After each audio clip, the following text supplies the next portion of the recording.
She's taking care of this, I think.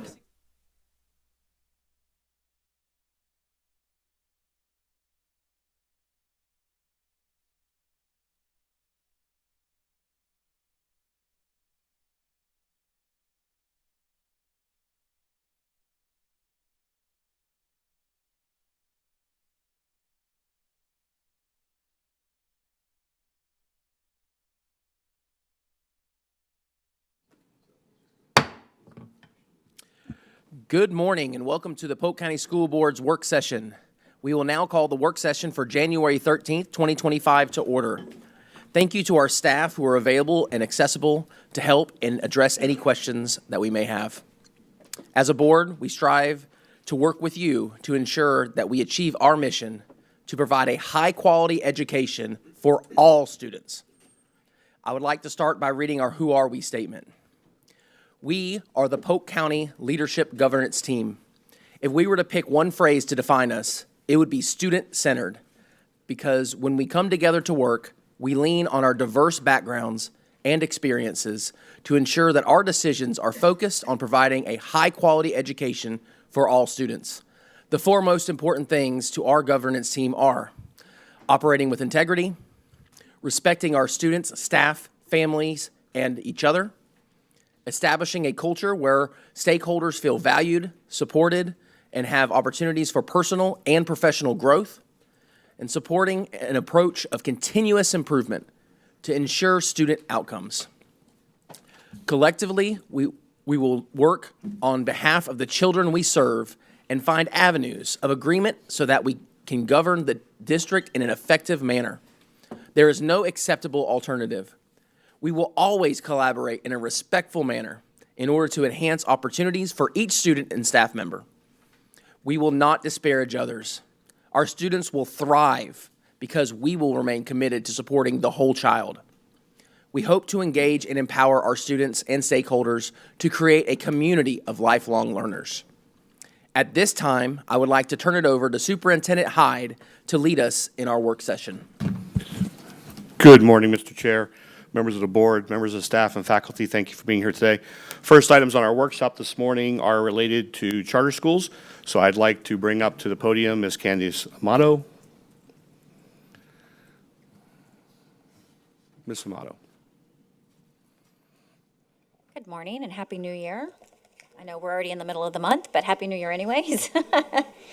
So before you, item number one is Cypress Junction Montessori's contract extension. They're just seeking a one-year extension to their current contract that is set to expire in June of 26.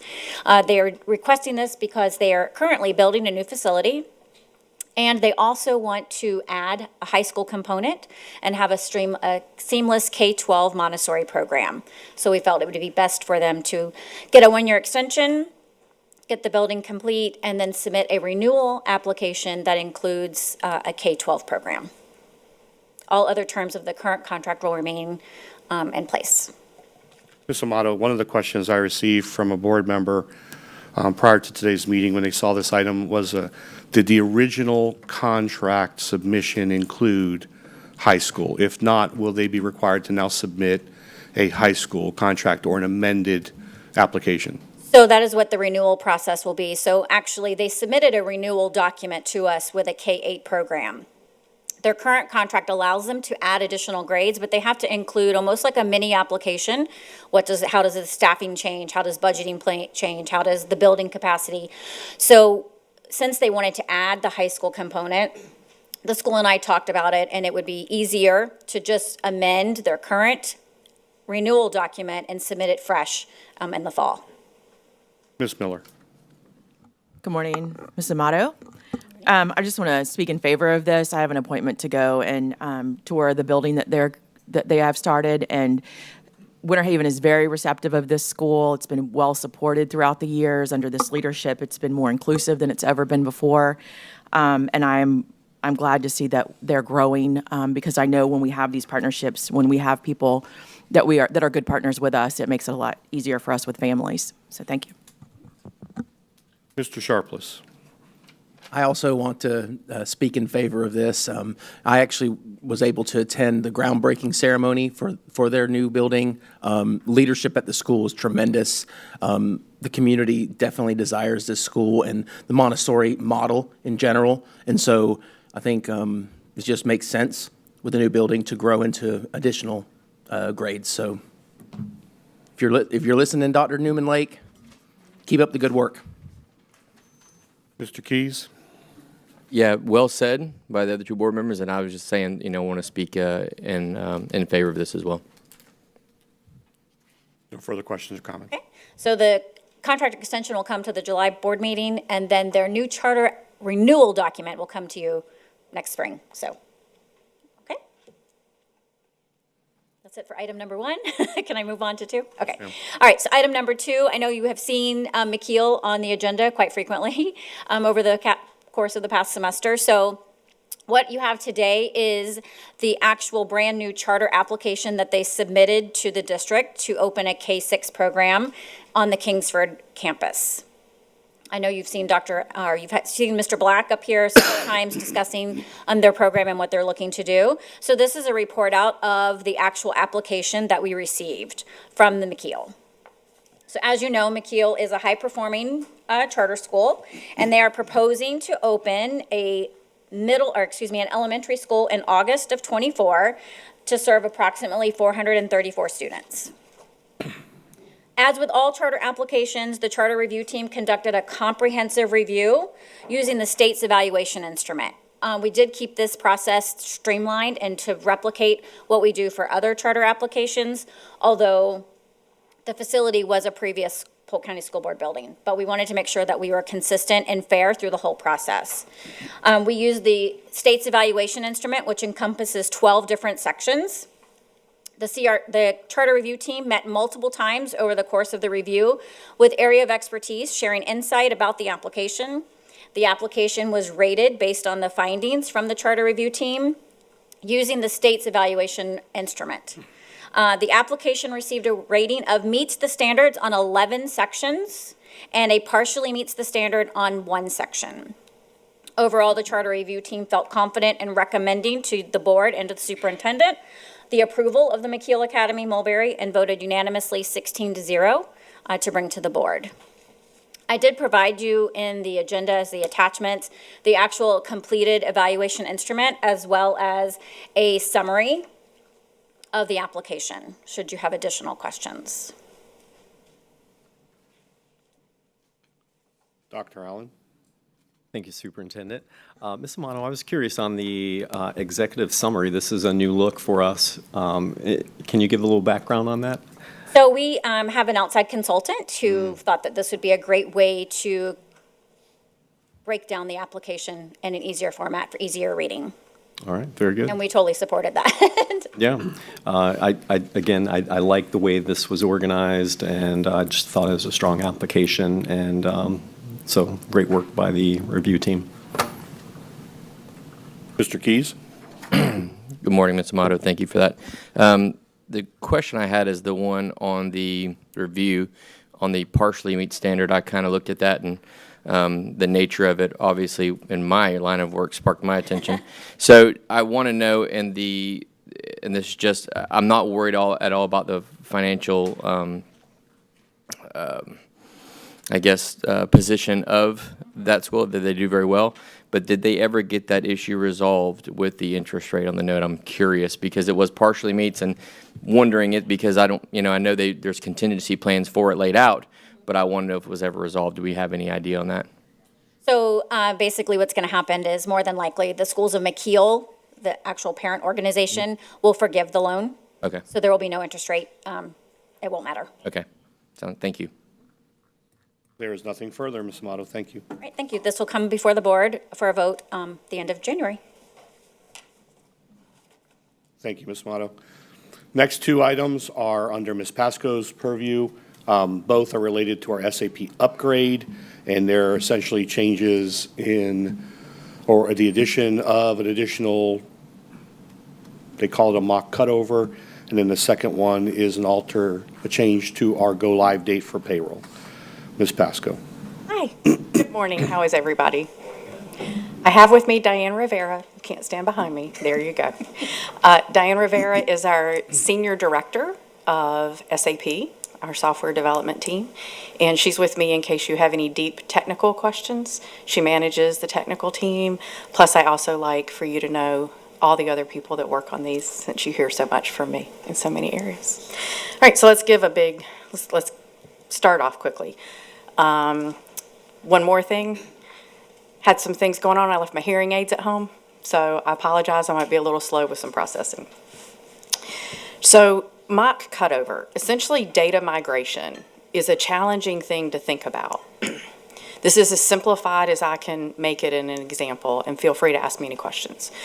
I believe Mr. Hyde and Ms. Winchester have presented previously to the board about all of our board documents that we had in paper, and we want to digitize those. When that presentation was made, they went through a pretty complex discussion about making that into a digital format and how you have to store that data. It's the same application here. Although we have our data in our current SAP system, it is built and was built back in 2011. So the architecture was different in 2011 than it is today.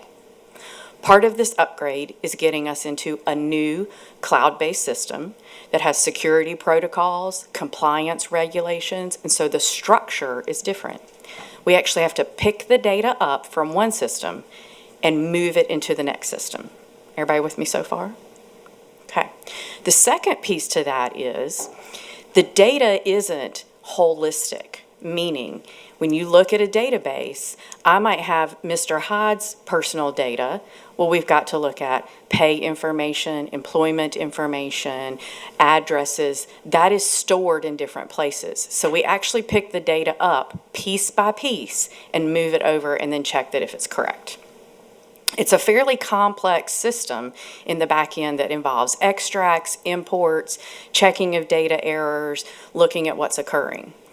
When we started this the first time, we ran into some challenges. One is structure of making sure we're tight there. We're also working with people offshore, so we have the complexity of different time zones. Some people doing the work at night while we're asleep and then having to have that communication connection. We also ran into some challenges of institutional knowledge. I know that many of you have talked recently within my purview, my timeline here the last 3 years, about wanting to have procedures and processes to ensure that we keep that institutional knowledge. Well, we ran into some of that. Some of these records date back to 2011. And so we might have questions of an employee and we needed to check something. When we looked at that, the timeline of how long that took us meant we were going to have a very long cutover. Basically, that data migration was a practice for when we go live in March and we cut over. Well, we want that to be as short as possible.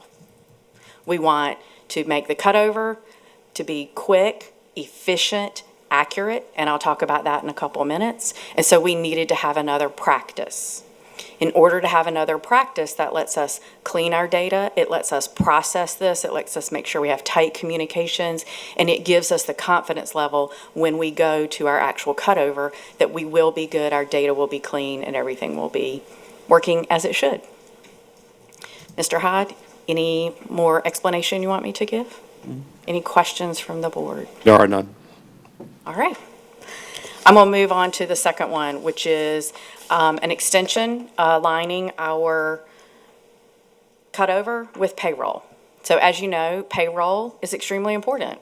Everybody wants to be paid accurately. We want our staff to be paid accurately. That's where all of our data lives. And what we learned through this upgrade is our timing of our HR data and timing that with the payroll cutover is extremely important. So if you think about it again in two systems, if we take one payroll period in one system and we tie it up with a bow and people get paid, and we pick the data up and move it to the next system, and then we start a new payroll period, we should be clean. Well, to do that, we have to align with our payroll cutover, our payroll timelines. So we had a choice based upon the contract we originally signed, which at that time we did not know the payroll periods. We could either move up the timeline and cut off 2 or 3 weeks, or we could move it back to be the week after spring break. So the recommendation is to move back after the week of spring break because of the complexity of this time. Cutting off the time of all the teams to work probably would not serve us well because we want that payroll to be clean. Any questions? Mr. Sharpless. No question, just comment. This is a heavy lift. Obviously, sir. this whole thing's been a very heavy lift. It needs to be as clean as possible.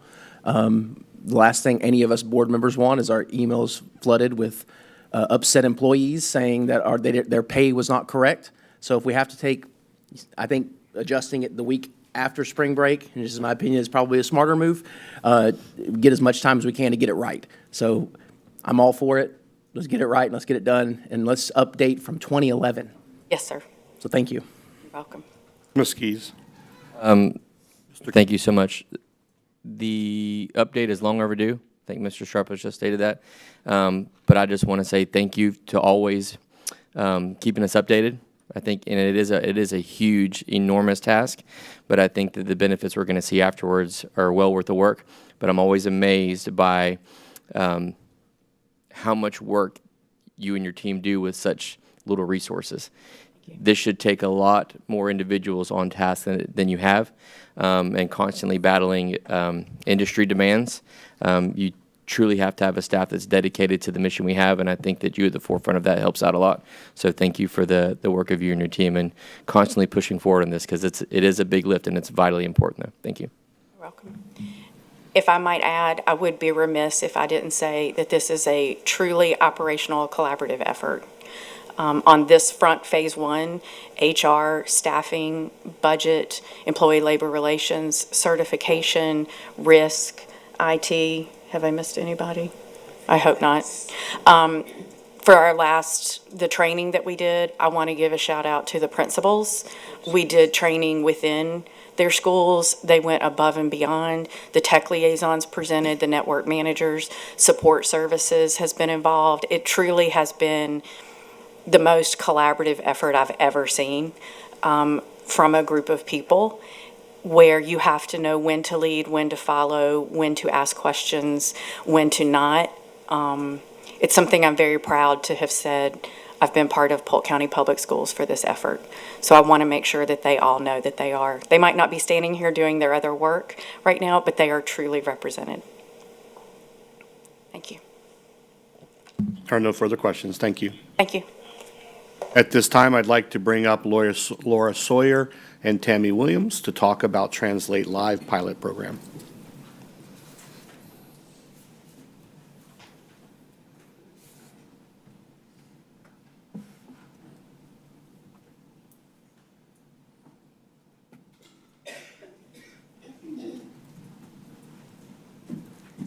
Hi, good morning, Board Chair Sharpless, board members, and Superintendent Hyde. So we wanted to make sure that you are aware of a pilot that we are implementing called Translate Live. It will actually provide real-time deaf interpretation on an as-needed basis. So the additional option, it will be an additional option for providing sign language interpreting services, and we will be using technology device for that.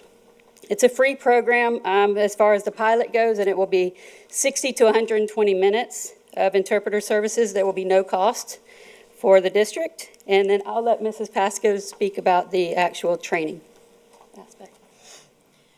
Mrs. Sawyer is actually working on some SAP training, so she asked me to step in for her. This is a pilot, as Ms. Williams said, it is at no cost to us. This helps us determine how does it work in the classroom, what are we doing, are we making some of the right decisions, and then it helps us determine the proper pricing going forward.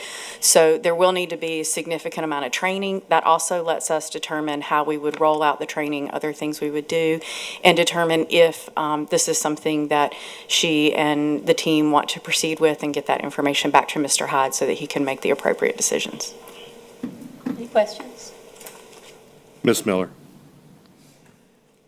Good morning. Thank you for presenting on this today. And I appreciate what we've done to listen to the community and talk about the needs of our students. And we've talked about this before, but I think the board and the public need to understand that this is one of many. This isn't going to replace our interpreters, and these decisions are made on an individual basis. We have students who need live interpreters, and we have other students where this will be significantly help them access curriculum. So I appreciate that we moved quickly on this to improve services that we're providing to students. Thank you. Mr. Sharpless? I have quite a few questions I'll probably email later, but I do, I'm curious. First of all, I appreciate the fact that this is a free pilot. I always like that word free, that's important. I looked at, after reading through the document, it said that there's a bundled minute pricing model after that, after the free pilot. And so do we have a cap on that, or is there going to be, or is that going to be negotiated in the contract that comes forward? Like, I'm just curious how that's going to work. If we decide to move forward, that will be something that we will address at a later time. It is a monthly expense as far as the bundle goes, but I think it's in advance, but we will have to find that out and make sure we're clear on that prior to moving forward. It will be outlined in the contract very clearly if we choose to move forward. Okay, excellent. And I'll have some other questions that I'll just send your way, and then certainly look forward to some answers. So thank you. But overall, really excited about the program. So Thank you. Ms. Wyatt? Thank you. Can you talk a little bit about how we're planning to pilot it as far as in individual classroom? Like, are we picking a school to pilot it at? Are we looking at specific types of classrooms? So this product is designed for individual needs. So we've worked with Mr. Hyde to look at individual students that we'll be piloting, and that is part of the discussion. Anything you do, anytime you do something like this, you want to talk about what's the environment, how do we do that, how do we meet the need of the individual student? As Ms. Miller said, one size does not fit all, especially in this area. So it's a small footprint of minutes, so we won't be doing it in a whole classroom, plus it wouldn't be indicative for a whole classroom. So that's part of the process now, is identifying those students. You also have to identify the teacher that can really get in, ask some critical questions, and be comfortable to say, this isn't working, this isn't working. You know, part of a pilot is determine what doesn't work as much as what does, so you kind of want to think through that a little differently than we do normally. Awesome. Thank you. Mr. Keys? Thank you. I think Ms. Wyatt actually just, asked one of my questions first, but the other one is I want to make statements saying, we received a lot of concerns from our DHH community on our recent board meeting, so I'm happy that we're looking at this, and I'm pleased to hear that. But one of my questions, and I may have skipped over it, so forgive me if that's the case, the training period, we always worried about time, and I know this is an individualized approach, but we have a pilot program that's free to us, right? But then if we say, okay, this is working, I'm wondering the time frame of training and the cost of training. Because we have our billable minutes, right, as a package when using those services, but I'm not worried, I'm just curious about the cost of training for this and taking time away from those. So I'm going to address that, because I think what we're losing is the context of how few students are involved in this. It's less than 100 students across the entirety of the district. So there is not going to be a significant impact across the district on all classrooms, all areas. This is a tool, as was indicated, that will be used with a certain demographic of our students that can demonstrate competency within the system. It's also intended to help their parents and guardians to be more communicative during meetings and other things who may struggle with ASL issues themselves, and our ability to ensure that we have interpreters. The other thing I just wanted to point out is this is not in response to that board meeting. This conversation's been going on for over 8 months. And we've been looking at a variety of products and companies to help fulfill this, because we've been talking that as AI tools have become more impactful and are creating opportunities for us, we are missing out on the core benefit of AI. And that is to allow us to individualize supports for our students. And so whether that's translation services that happen in real time because we can't find a Haitian Creole translator, but that family wants to be engaged and have an IEP meeting or a 504 meeting, or just a regular meeting about student behavior, discipline, performance. We no longer have an excuse. That the lack of an interpreter is no longer the excuse that we can justify, because there are tools out there. And in this situation, these tools have been out here now for a couple years evolving, and this was the best, but it's also the priciest. So we want to pilot it. When the team first approached me, and this gets to Ms. Wyatt's earlier question, when the team first approached me, because I was insisting that we implement something, we pilot something, so that we could show that we're making progress towards this issue. The question was, well, we'll just pick 1 or 2 schools initially was the proposal, and I said, absolutely not. We will go broadband, all grade levels, and develop our student profile where it best fits that student as far as their ability to interact with the software in an appropriate manner. Paraeducators and teachers will have to be supported, as well as our own ASL staff. So I'm excited, but this is something we can easily do and support. The question will become, as more of those students in the future no longer are restricted to what classes they can attend because they don't require a one-on-one ASL interpreter, then we'll have to just simply expand the training to expose other core content area staff or other staff to this is the device, this is why they need it, they're not playing games, they require translation services. So it's an educational piece, not a utilization piece. So the training is very different for that group of individuals. Well, I appreciate that, Superintendent Hyden. Maybe I should have better defined is that the cost I'm not too concerned about is more of the time involved in the cost of that, because we want to make sure that those educators who are going to be using the system are top of the line in our staff, because with the induction of AI, right, and we're seeing more of those tools, I am thrilled to know that we're branching out on that, because it is something that's probably to this point, or up to this point, underutilized, right? So I'm really, really excited that we're taking those tools, because I think ultimately what that's going to do is save time from those staff members for that, being able to utilize that technology. So my apologies for not probably forming that better, but I appreciate the time that we put in on it and the amount of research we've given to it, because I think, again, when we're talking about the use of technology, especially in this particular area, I think it benefits us greatly from a cost perspective, cost meaning more, not monetary dollar amount, but the time cost of our educators. Yeah, and I don't think you said it differently. It's just a matter of clarifying. We're not talking about 14,000 staff that have to be trained. Right.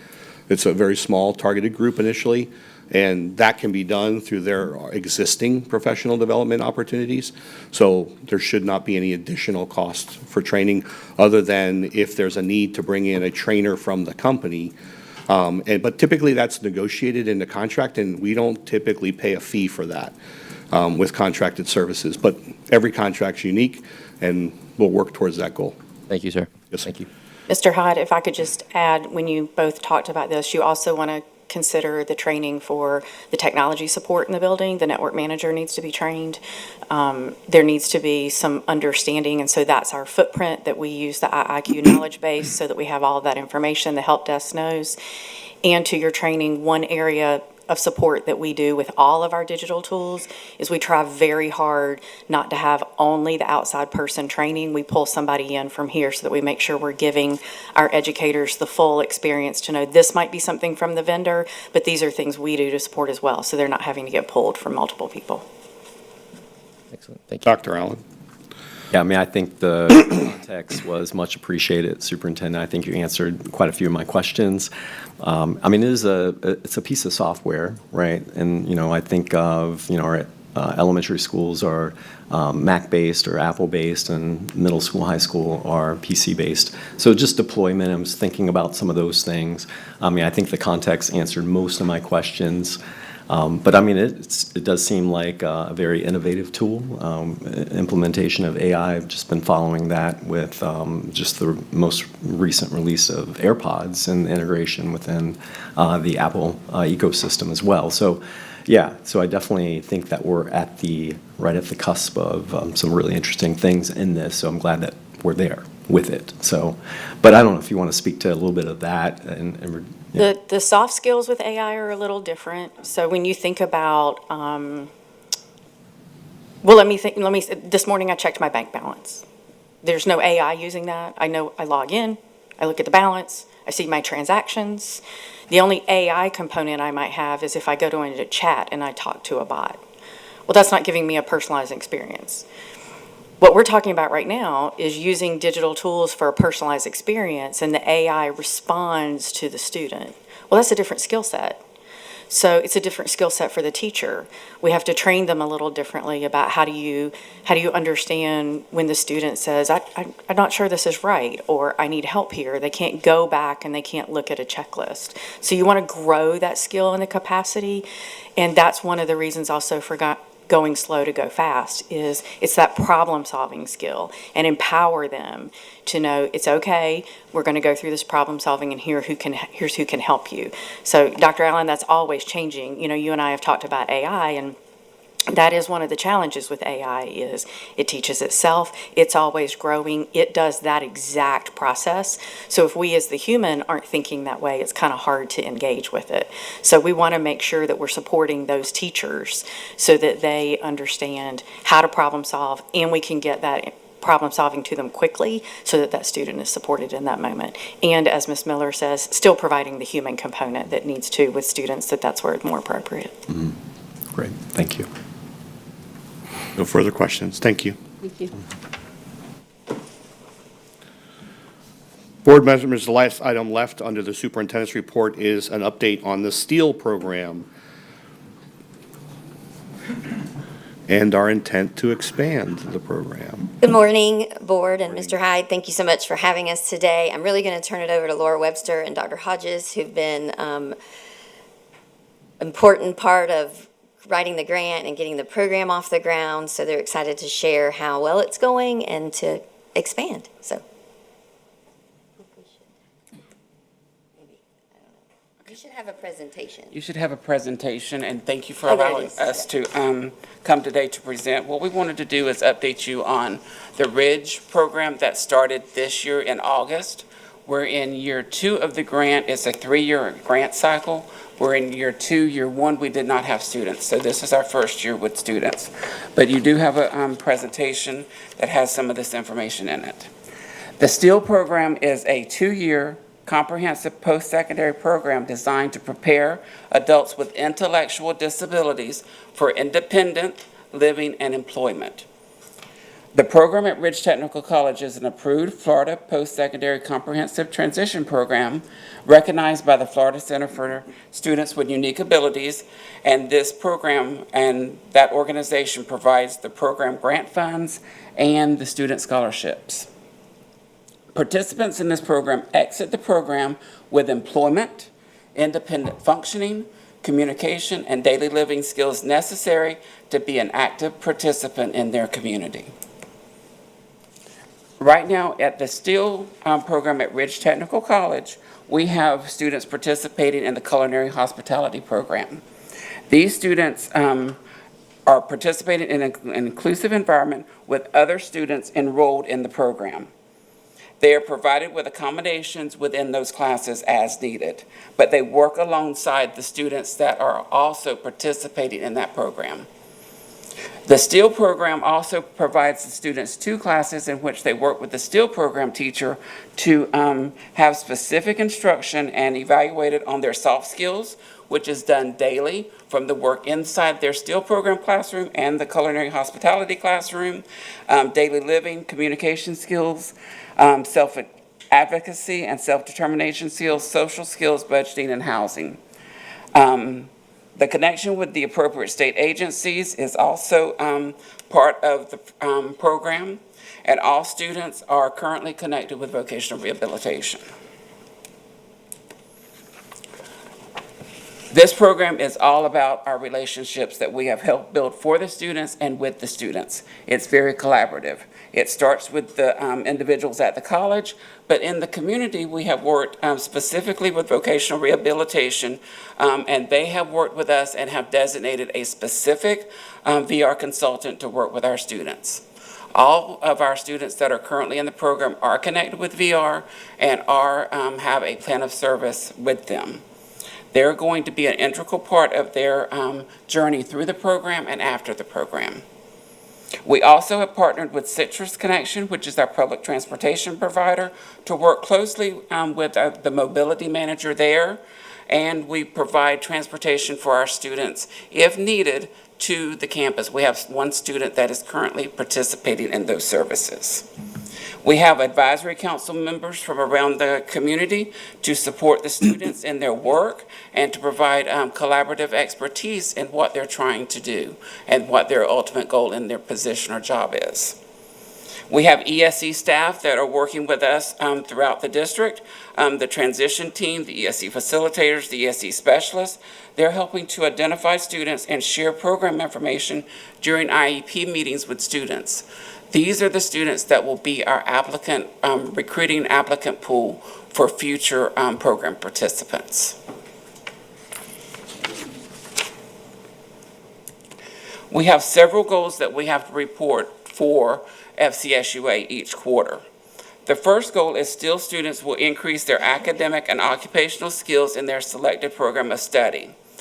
We adhere to a person-centered approach. So each student is talked to and worked with individually and worked with them to prepare their individual plan of what they want to do. And in order to do that, we need to understand what they are wanting to do through data. The data includes multiple career interest inventories and assessments. We facilitate every 9 weeks. After every 9 weeks, we have what we call data chats, where the students schedule those meetings with the individuals that we call their success team. And they talk about how things went, what they need to work on, what specific accommodations they need to add, what additional support we as the STIL staff or the culinary staff needs to provide. And then we actively participate in their courses. So they have to have attendance and punctuality. If they are having attendance or punctuality concerns, we work with them. We have a social worker that is assigned to our program that will help us address any concerns that we have with those students. Goal 2 is still students will earn a meaningful credential industry certification relevant to their career goals and program of study. Our students are just laying the foundation of learning the material necessary to do that. However, in the STIL program, our students are going to be working with the Florida Ready to Work credentialing to earn the soft skills credential. And in the culinary hospitality, we're going to work with the SAFE staff, SERVE staff, and the SERVE SAFE manager as the student progresses through that program. But currently, all of our students have achieved the SAFE staff sanitation and cross-contamination training credential, which allows them to participate in food handling. So they've already earned that. Those students earned that credential within the first 9 weeks. So we were very proud of them with that. Goal 3 is still students who successfully complete the program will obtain employment aligned with their area of career preparation. The students in year 2 of the program will participate in unpaid internships. These internships will allow them to work with hopefully the job and the company that they're wanting to work for. And so that at the end of that 2-year period or that end of that second semester, they will get hired by that company because employment is what our intended outcome is. Students will participate in practicing the application process, resume creation, application completion, mock interviews. And one key element of this program is that students, once they're employed and exit the program, we follow them for 5 years. And we gather the information of how they are doing for 5 years. We also would provide any type of reconnection to VR if necessary, but we want our students to succeed. And we will be following them for 5 years. And our first program completion will be in May of '27 for the program at Ridge. So our next step at Ridge Technical College is that we want to add an additional students to enroll in new cohorts next year to have up to 10 students in the program in the culinary hospitality. But we also want to have a new program offering there next year, which is called Specialized Career Instruction. And it would start in August of '26 with up to 5 students, because that would be year 1 of that program. We're also here to talk to you about what we want to do with a program launch at Travis Technical College. Within the board doc information, we provided the draft application that we have prepared for the Travis Technical College program. We would like to request review and approval of the FCSUA grant application for the program at Travis Technical College. And the program would be scheduled, if everything is approved and the timeline is followed, we want to start that program in August of '26. And that program would be specialized career instruction with also a CTE program of auto technician. And our initial enrollment would be up to 5 students. The program application process instructions is congruent to the Ridge Technical College, and I'm happy that I've been asked to oversee both programs at both institutions. So what's the next steps for the Travis Technical College application? Once we submit the application to FCSUA, we have to provide in that upload a copy of the board agenda in which this application was discussed. We have to provide a signed letter of support from the superintendent, provide a signed letter of board support from the board chair, and we're hoping that we would, if we follow all the processes and get everything approved all along the way, that we would get our grant award letter in April, and if not in April, it would come in July. But we're very excited about this opportunity. Great job, Dr. Hodges. Ms. Miller. Thank you, Dr. Hodges, for presenting today. And this is something that we've, talked about for a long time. This was going to be at Travis, and it was delayed, and now we have it at Ridge. So I'm so glad to see that it's expanding to Travis. When I met Dr. Andrews, I think, with the University of Central Florida, he was a great support. So I'm glad to see that they're very engaged still with your program. Our biggest goal is gainful employment, independent living and gainful employment. So I would like for you to talk a little bit about how, when I think I asked this while I was visiting, who are you working with to meet those business leaders from the area to employ our kids? Like, are we working through CTE and the workforce? Are we going through community liaisons? Like, who is charged? Are we sending Dr. Hodges out? Like, who is in charge of connecting the business community to your classroom for students? First thing is that we have to understand the student need because it's based upon the student need and their desires. So we're working directly with what the student wants to find more information about.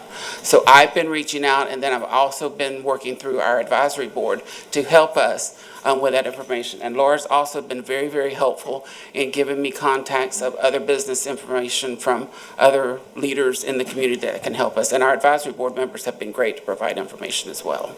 And will you have a separate advisory board for Travis, or is it the same It will board? be a separate board. Okay, so we can look for the community around Travis to help ensure that. That's one of the requirements of the grant is that you have an advisory board meeting every 9 weeks. And it's a different program, so there's 2 different grants, so it'll be 2 different advisory boards. Thank you. And my last question is, we talked about who's eligible for this program. When there's no longer a secondary diploma and all of our students have diplomas, there are people who still have certificates of completion. Would they be eligible to return to this program? We look for completion of graduation, so transcripts have to show that the student completed the program, but the big thing that we use to determine initial eligibility is the psychological evaluation. So the student has to provide that and copies of information showing that they graduated, and the initial IQ that they have to show is at least 70 or below.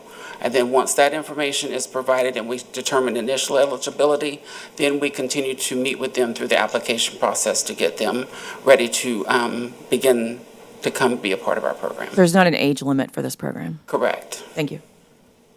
Mr. Keys? Hey, thank you, Dr. Hodges, for coming and presenting today. Ms. Webster, I think having been around and seen the effects of the program thus far has been absolutely amazing. So you're doing excellent work there.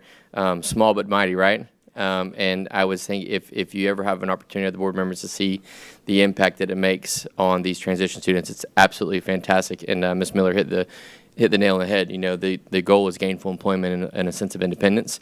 And you see it in the other programs we offer when you go in the presentations of the students.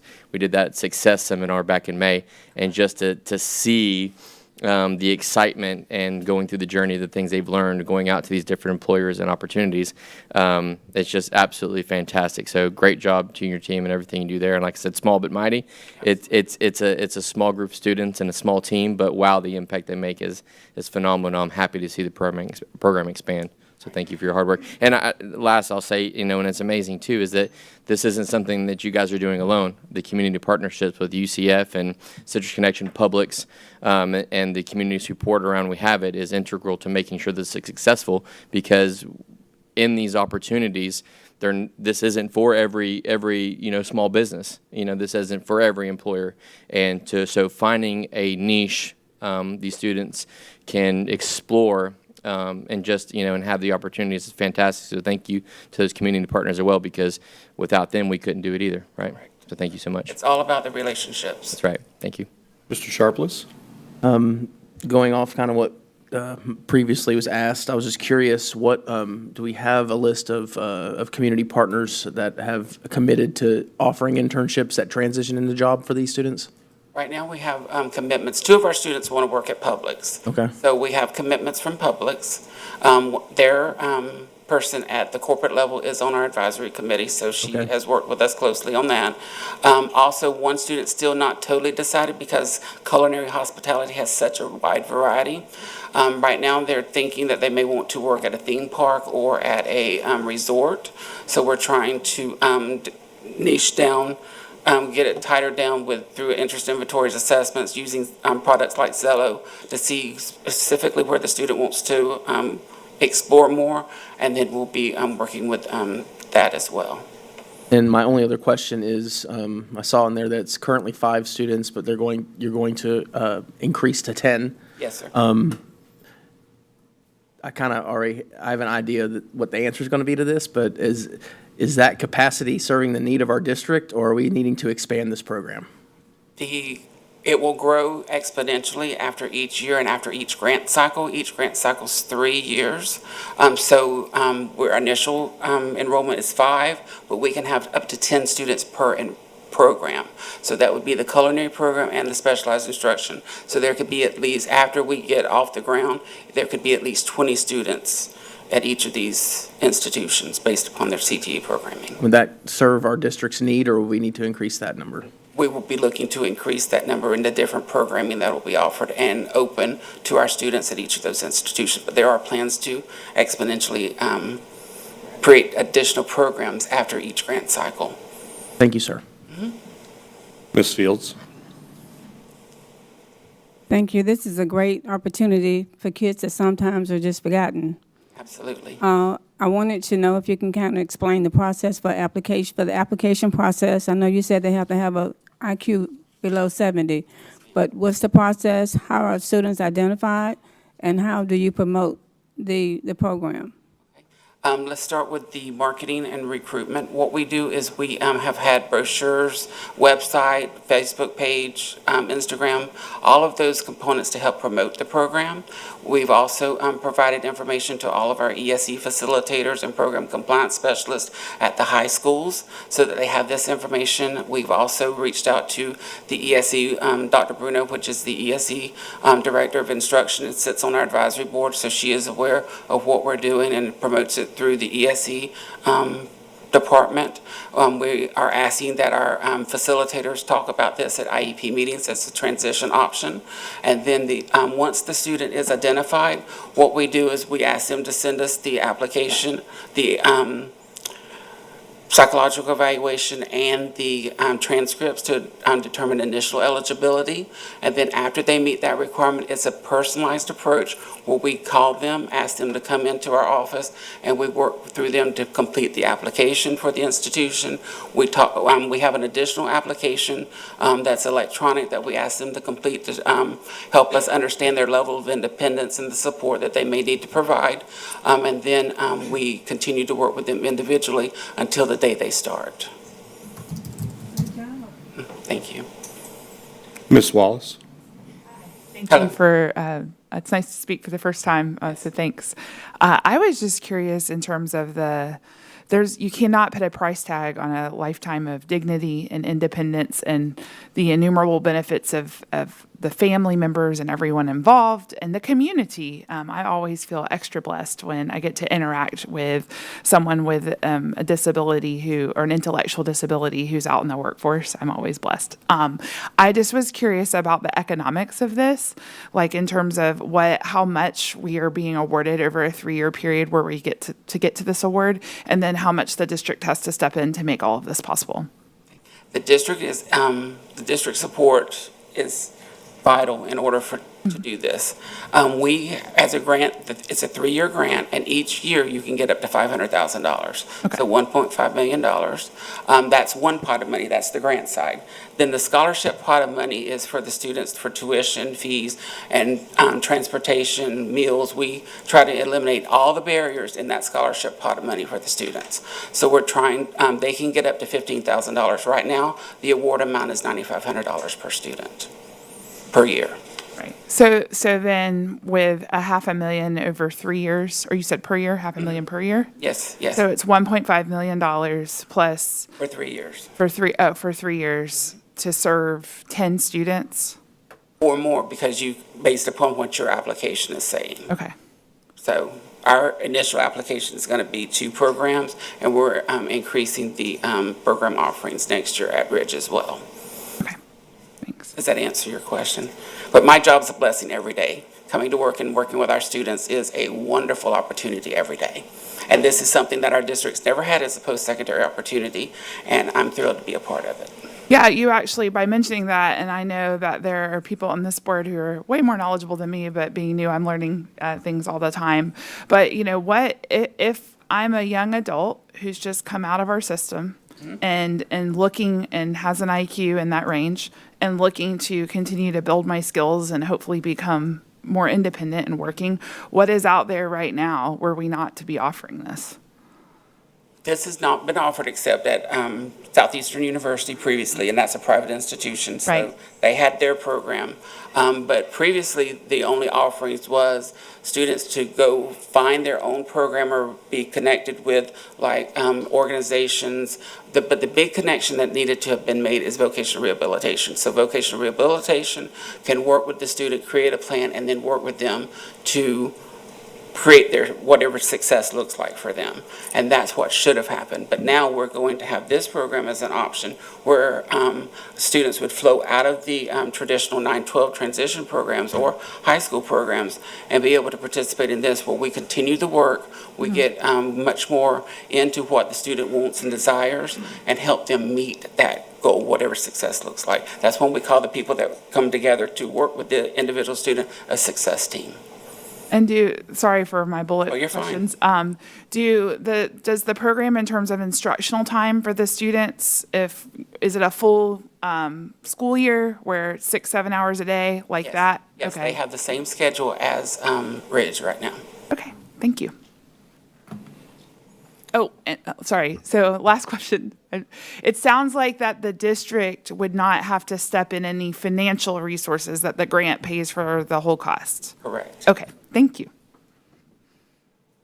There are no further questions or comments. Thank you. Thank you. Thank you. Thank you all very much.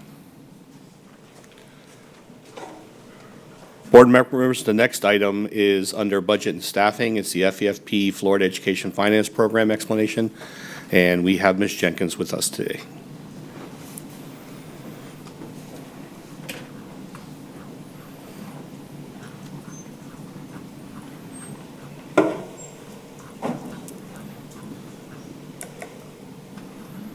Good afternoon.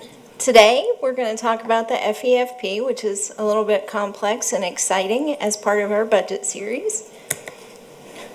The purpose of the FEFP is to ensure equitable funding across K-12 education for all Florida school districts. The formula uses weighted FTE enrollment program costs, and it used to be called district cost differential, to allocate the funds fairly. The FEFP calculates funding multiple times a year. There are 5 calculations, 4 which we are paid on, and the 5th is a true-up at the end after the fiscal year is completed, and it's a recognized model of equity. This is how it's published. Unweighted FTE and weighted FTE. You calculate unweighted FTE as total student enrollment, then you apply things that are called cost factors. We're going to get into this a little bit more in depth. I just wanted to provide an overview. It's then multiplied by the base student allocation, which is the amount of funding for each student. There are adjustments for regional and special factors, and there is an annual recalculation process. This is a diagram of the funding formula. It's extremely complex. I've talked to DOE a few times and they've attempted to explain it. But it shows you all the different areas that we're funded on and the amounts. If you go through, you can also find this in our budget book, and we republish it every year for the specific factors. When we talk about program cost factors, these are the multipliers that are multiplied against the base student allocation for each different program. So as you can see, K through 3, 4 through 8, and 9 through 12 each earn a different rate. What I find interesting is high school is actually below 1%. So when you multiply that by the base student allocation, you're actually receiving a little less for a high school student unless you have additional things to apply to it like ESE, ESOL, or varying other factors. Special programs for at-risk students, ESOL, and intensive English for grades K through 12, you get a little bit more than 1. You see our highest funding levels are ESE supports level 4 and level 5. And then there's also an additional multiplier for career and technical. The base funding supports your core instructional programs and is essential to the educational system. Categorical allocations are funds that target things like class size reduction, school safety, mental health allocation, and transportation. Special allocations are for items such as ESE and the Family Empowerment Scholarships, and all of these comply with specific rules and regulations. So categorical expenses, we used to have many more than we have today, and as you know, several years ago, those were rolled into the base student allocation. Many of the funding challenges for the FEFP are due to variances in local property tax base, cost of living, student needs, geographic factors, and enrollment trends. In 23-24, the categorical funding was rolled into the base student allocation. These items included turnaround supplemental services, the teacher salary increase allocation, reading allocation, teacher classroom supply assistance, and instructional materials. And what that means is the funding for those items have been rolled into the base student allocation as part of that calculation. By statute, we're still required to provide these services, but there's no specific carve-out for that funding. So it's no longer evident. It comes from your base unrestricted general allocation. I wanted to share with you all what this looks like. So in 22-23, when we still received funding, an example for instructional materials, we received $10 million. That year, we spent 19.7 for our adoption to be able to get the materials that we needed for our students. In 23-24, we received no allocation and we only spent $4 million. The reason for that is we leveraged ESSER dollars when we had that federal funding to beef up our instructional material purchase that year. In 24-25, the ESSER dollars had waned and we spent $12.4 million. This year we have $14.5 million budgeted with no specific carve-out, which means these dollars come from our general pot of general funds. The mental health allocation tells a similar story. We received $4.2 million in 22-23. That year we spent 19.7. There were additional requirements that we had to meet, which is why our expense is so large.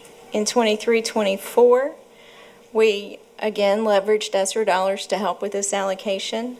24-25, our spend was 12.4. The amounts you see for allocations in these areas are roll forward dollars.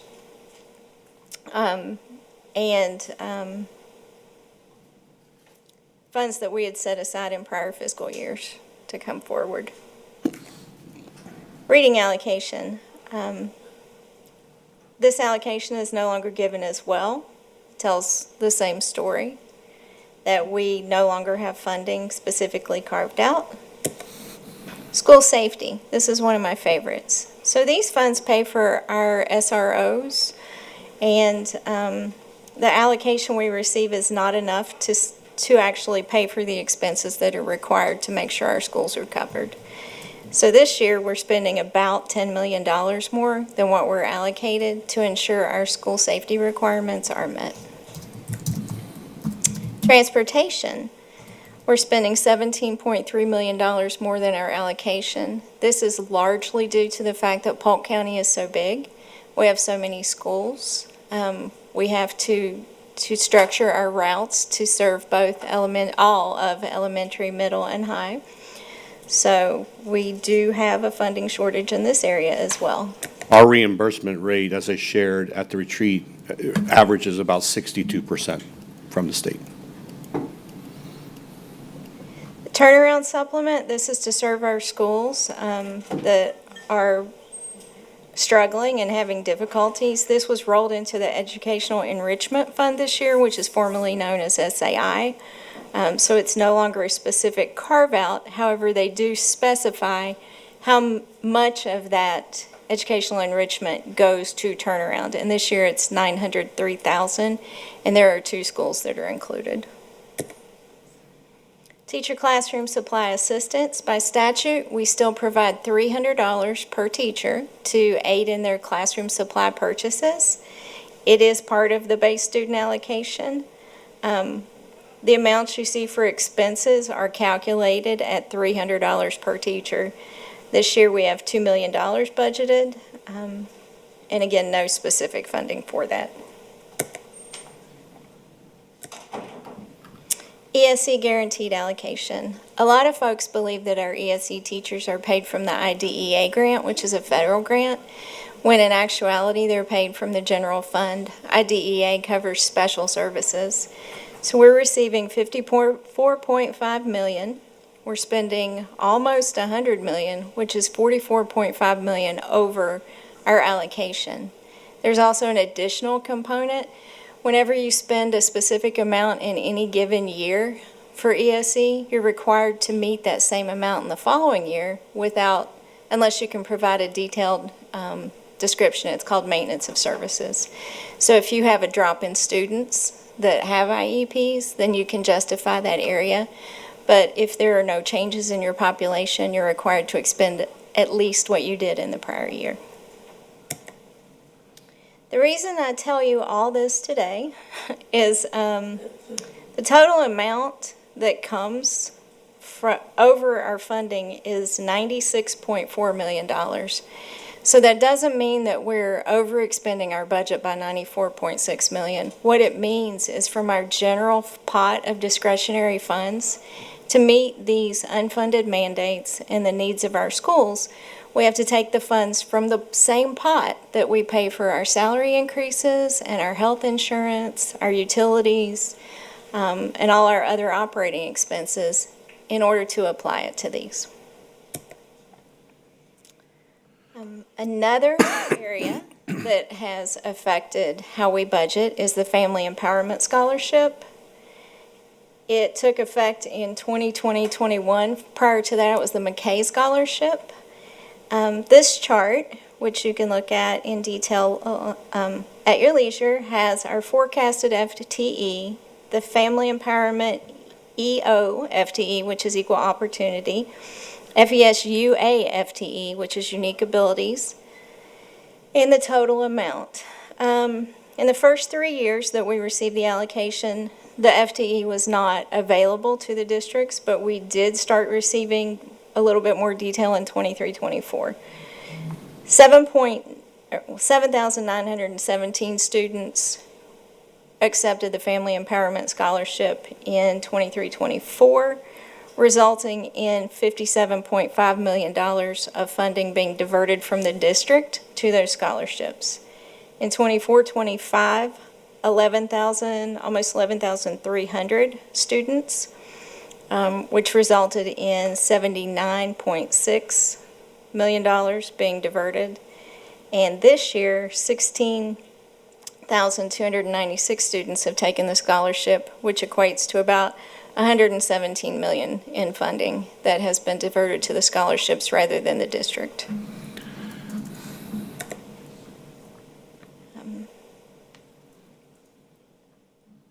I accidentally included this slide, but as part of the FTE millage rates, we've talked before, we have something called a required local effort, which is the amount you're required to levy in order to receive your state funding, which is what the FEFP is. And this shows you a history of Polk County property taxes as compared to our millage levy. And the way the chart reads, as our property taxes increase, the required local effort decreases. It operates at an inverse. This takes us to a look at the rollback rate. In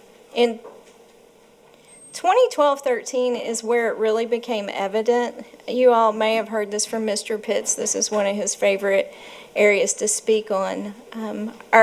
Had we been left at the constant level of funding and had our required local effort not been taken back to the rollback rate, we would have received an additional $200 million in funding. So every year the state calculates the rollback rate. They calculate the required local effort for all districts, and they generate the amount that you have to levy in order to receive your share of the state funding. Statewide and Polk County data. Statewide per FTE, the average that everyone receives for the base funding with their factors is $9,123. For Polk County, we receive $8,837. So we are lower than the state average.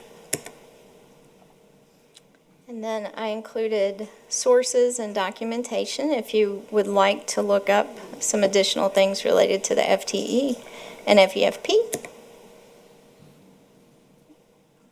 Seeing the absolute excitement and enthusiasm in the room, I will open it up for any questions. This is one of the most difficult things, and I have really pushed on Ms. Jenkins and the team to provide some form of information about Florida finance and school district financing in the state of Florida, and to chunk it in a reasonable manner. It's not sexy, it's not. But at the end of the day, it is so vitally important to what we do. And this is not done for your benefit, as you know.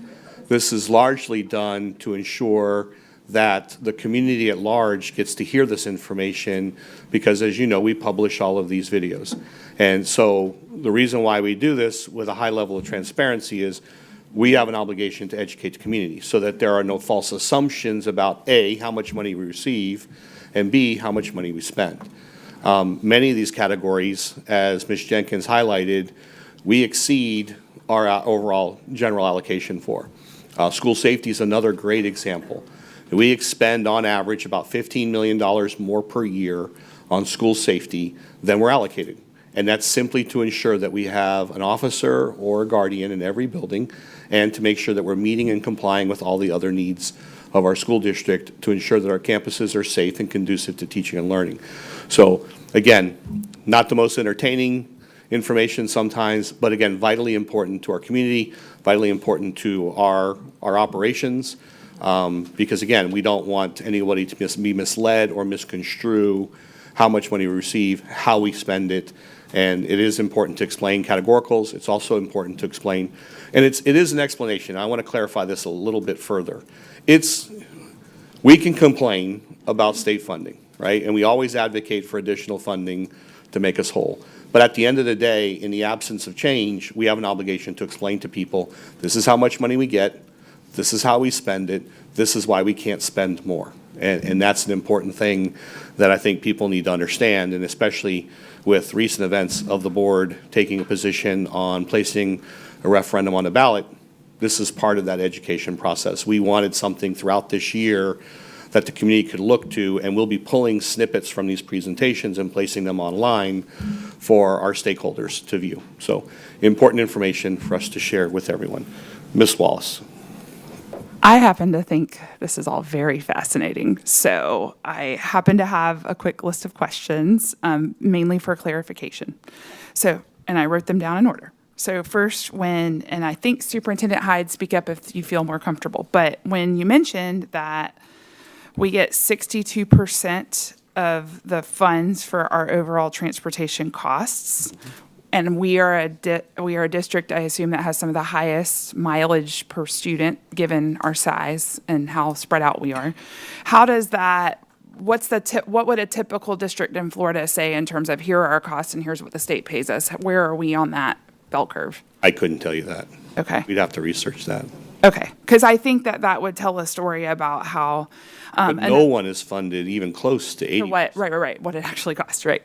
And I will mention too that I happened to have a really great conversation with a nationally prominent researcher whose work was recently highlighted in the Wall Street Journal about the impact of cell phone bans on student learning. And they're finding an increase. And this is, I don't want to name him by name right now, but a lot of the data they were citing was from a district in Florida, but they weren't allowed to talk about it. But one of the things he shared with me was, this is somebody who's been doing research for 25, 30 years on the impact of policy and student learning coast to coast. And he said he doesn't think there is a larger district than Polk County in the United States that does not have an urban center. And so, because we are a bunch of ex-urban and rural areas, we don't have an urban center that brings the density and the tax base, but we have all the costs that come with a large district that has an urban center.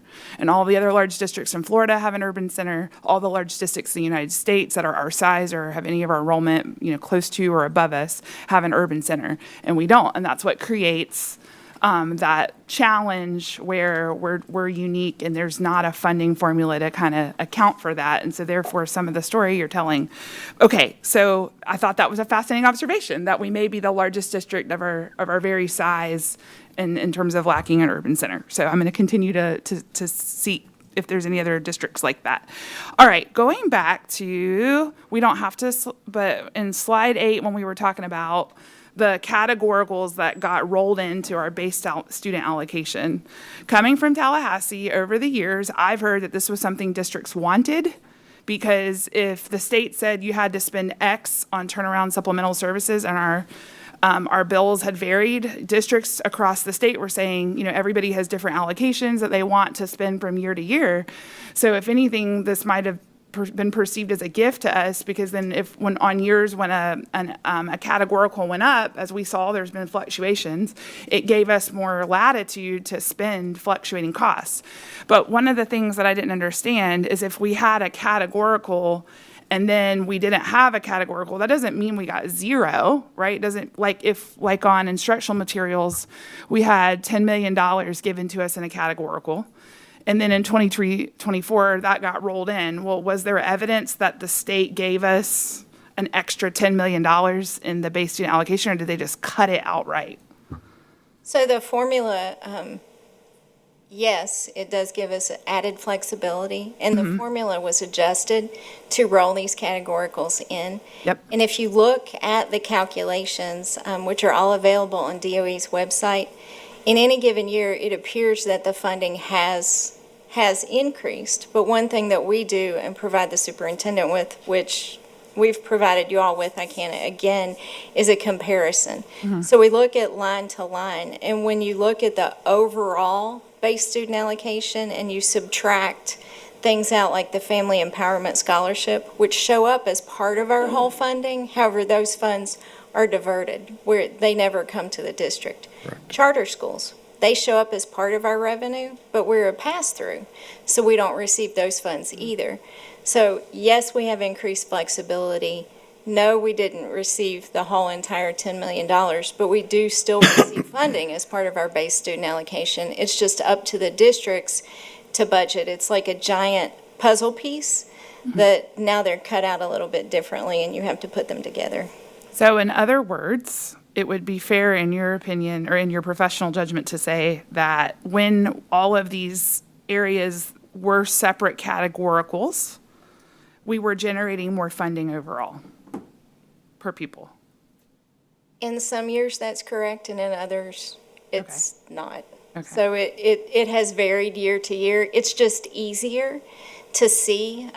It's easier to see that those funds are to be specifically used for this. So when they're all rolled in, it's at times it's difficult to explain to our community that yes, now our discretionary pot has increased by this much, and our categorical pot is down here, but we still have to buy all the things that were part of that. But I'm going to jump in here because that's while Ms. Jenkins is describing it accurately, the part that's missed is the statutory requirements for those categoricals did not change. And so while the money appears to have shifted, the responsibility is still on the district. So while what it has allowed is remaining funds. There isn't a school district, when you look at textbook adoption, when you look at school safety, when you look at those types of categoricals that we now have flexibility with, I challenge anyway to find a school district that's not maximizing those dollars based off statutory obligations and based off their own needs. And so at the end of the day, I think at times it inflates that budget line item and makes it look like there's more flexibility with our revenue, and there isn't. Because again, those statutory requirements for those categoricals remained in place, as they should. However, what it does do is in the instance on any given year, you may spend more, you may spend less. In those years where we spend a little bit less, we can shift those dollars for one-time costs. Because the problem with that is if it's a reoccurring cost and we shift that revenue, then now that revenue is never available to cover that initial budget line item. So while it's in our overall budget, as Ms. Jenkins pointed out, we still very much have to treat it like categoricals so that we can ensure we're meeting those statutory requirements. And I just want to provide that clarification for the general public who are listening or maybe watching this at a future date, because that's an important thing to clarify. We appreciate the flexibility, but the next step really is talking about the statutory flexibility that we need so that we can make decisions and flex those dollars in a more meaningful way. And the line of my questioning is more to understand if that was a net benefit, because I wasn't, when they made these changes in 2022, 23, or, around there, I was under the impression that the FSBA was all over this, that they wanted this change, that this was, a frustration, that there were too many categoricals. And so if in fact it's having a negative effect, I wanted to understand that. So, and then the next quick question I had was, of the 16,296 students that are on family empowerment scholarships, do we know how many of those 16,000 plus were former Polk County Public School students? We have an idea. I don't have that number with me, but. Okay. I can provide that because we track this pretty closely. The overall increase that we've seen over the years are not necessarily traditional public school students withdrawing and taking advantage of the scholarship. The overwhelming majority of those who were previously homeschooled students who are transitioning over, or charter school students who may be transitioning over to a private setting. I think most recently, some of the news, like here in Polk County, we know there's a pretty fairly large percentage of families that were awarded the scholarship and the grants, but have never taken advantage of them. And then there are those, like last school year, coming into this year, the board approved for us to become a vendor, because at the high school level alone, based off the number of students who were on a scholarship and taking at least one course at high school, we never billed them for that. Now, comes as a cost to us, so we basically lost almost $1 million last year in potential revenue. And then I brought that to the board passed that, so now we're an approved provider. And we notify families as soon as they receive that scholarship that not only classwork, but any services, because this specifically applies to students with exceptionalities as well. that once they choose to take that scholarship, we are no longer obligated to provide those services because they can use those dollars to pursue those services elsewhere. If they choose to engage the district, there's an entire fee structure that we provide them, so. And yeah, I kind of found that in part to be good news, because that means we're not bleeding thousands of students that were formerly ours, because that would register parents preferring something that's not us. So if we're generally retaining the students that were here in the first place, that's good news to me. So that number, the reason why I asked that question, because that number means we're increasing the number of students where we're serving as a financial pass-through. But it sounds like, at least for now, we're not losing enrollment and shrinking the size of who we're serving for now. I hope that stays that way, and I'm just glad to hear that. And then my last question had to do with the property tax observation, I think on slide 20, is, we've got, I just want to say for the record that I support keeping our millage rates under control so that I don't think there's anybody here or in Polk County who goes, man, I really wish my property tax bill were higher, And so when we say things like, well, if this weren't in place, we would have $200 million, we're kind of alleging that all of the Polk County property taxpayers owe us $200 million, and I just don't feel that way. I feel like we should really be careful about our rhetoric around this, and we should be very clear that we're grateful for what the taxpayers give us. And I'm not saying this to you personally, Mrs. Jenkins, but more just as a district and how I plan to carry myself around this is, I love that when it comes to the millage proposal, we're giving our voters and taxpayers a very specific opportunity to voluntarily contribute to us. But I don't want us to imply that we have a problem with the general millage rates or that our property taxpayers aren't doing enough. Because as we've all seen, we literally have across the state people on fixed incomes who are wondering how they're going to be able to pay and stay in their homes. And then this slide says, well, as great as you're doing, you weren't paying us enough, or we should have been paying you, or we should have been charging you more.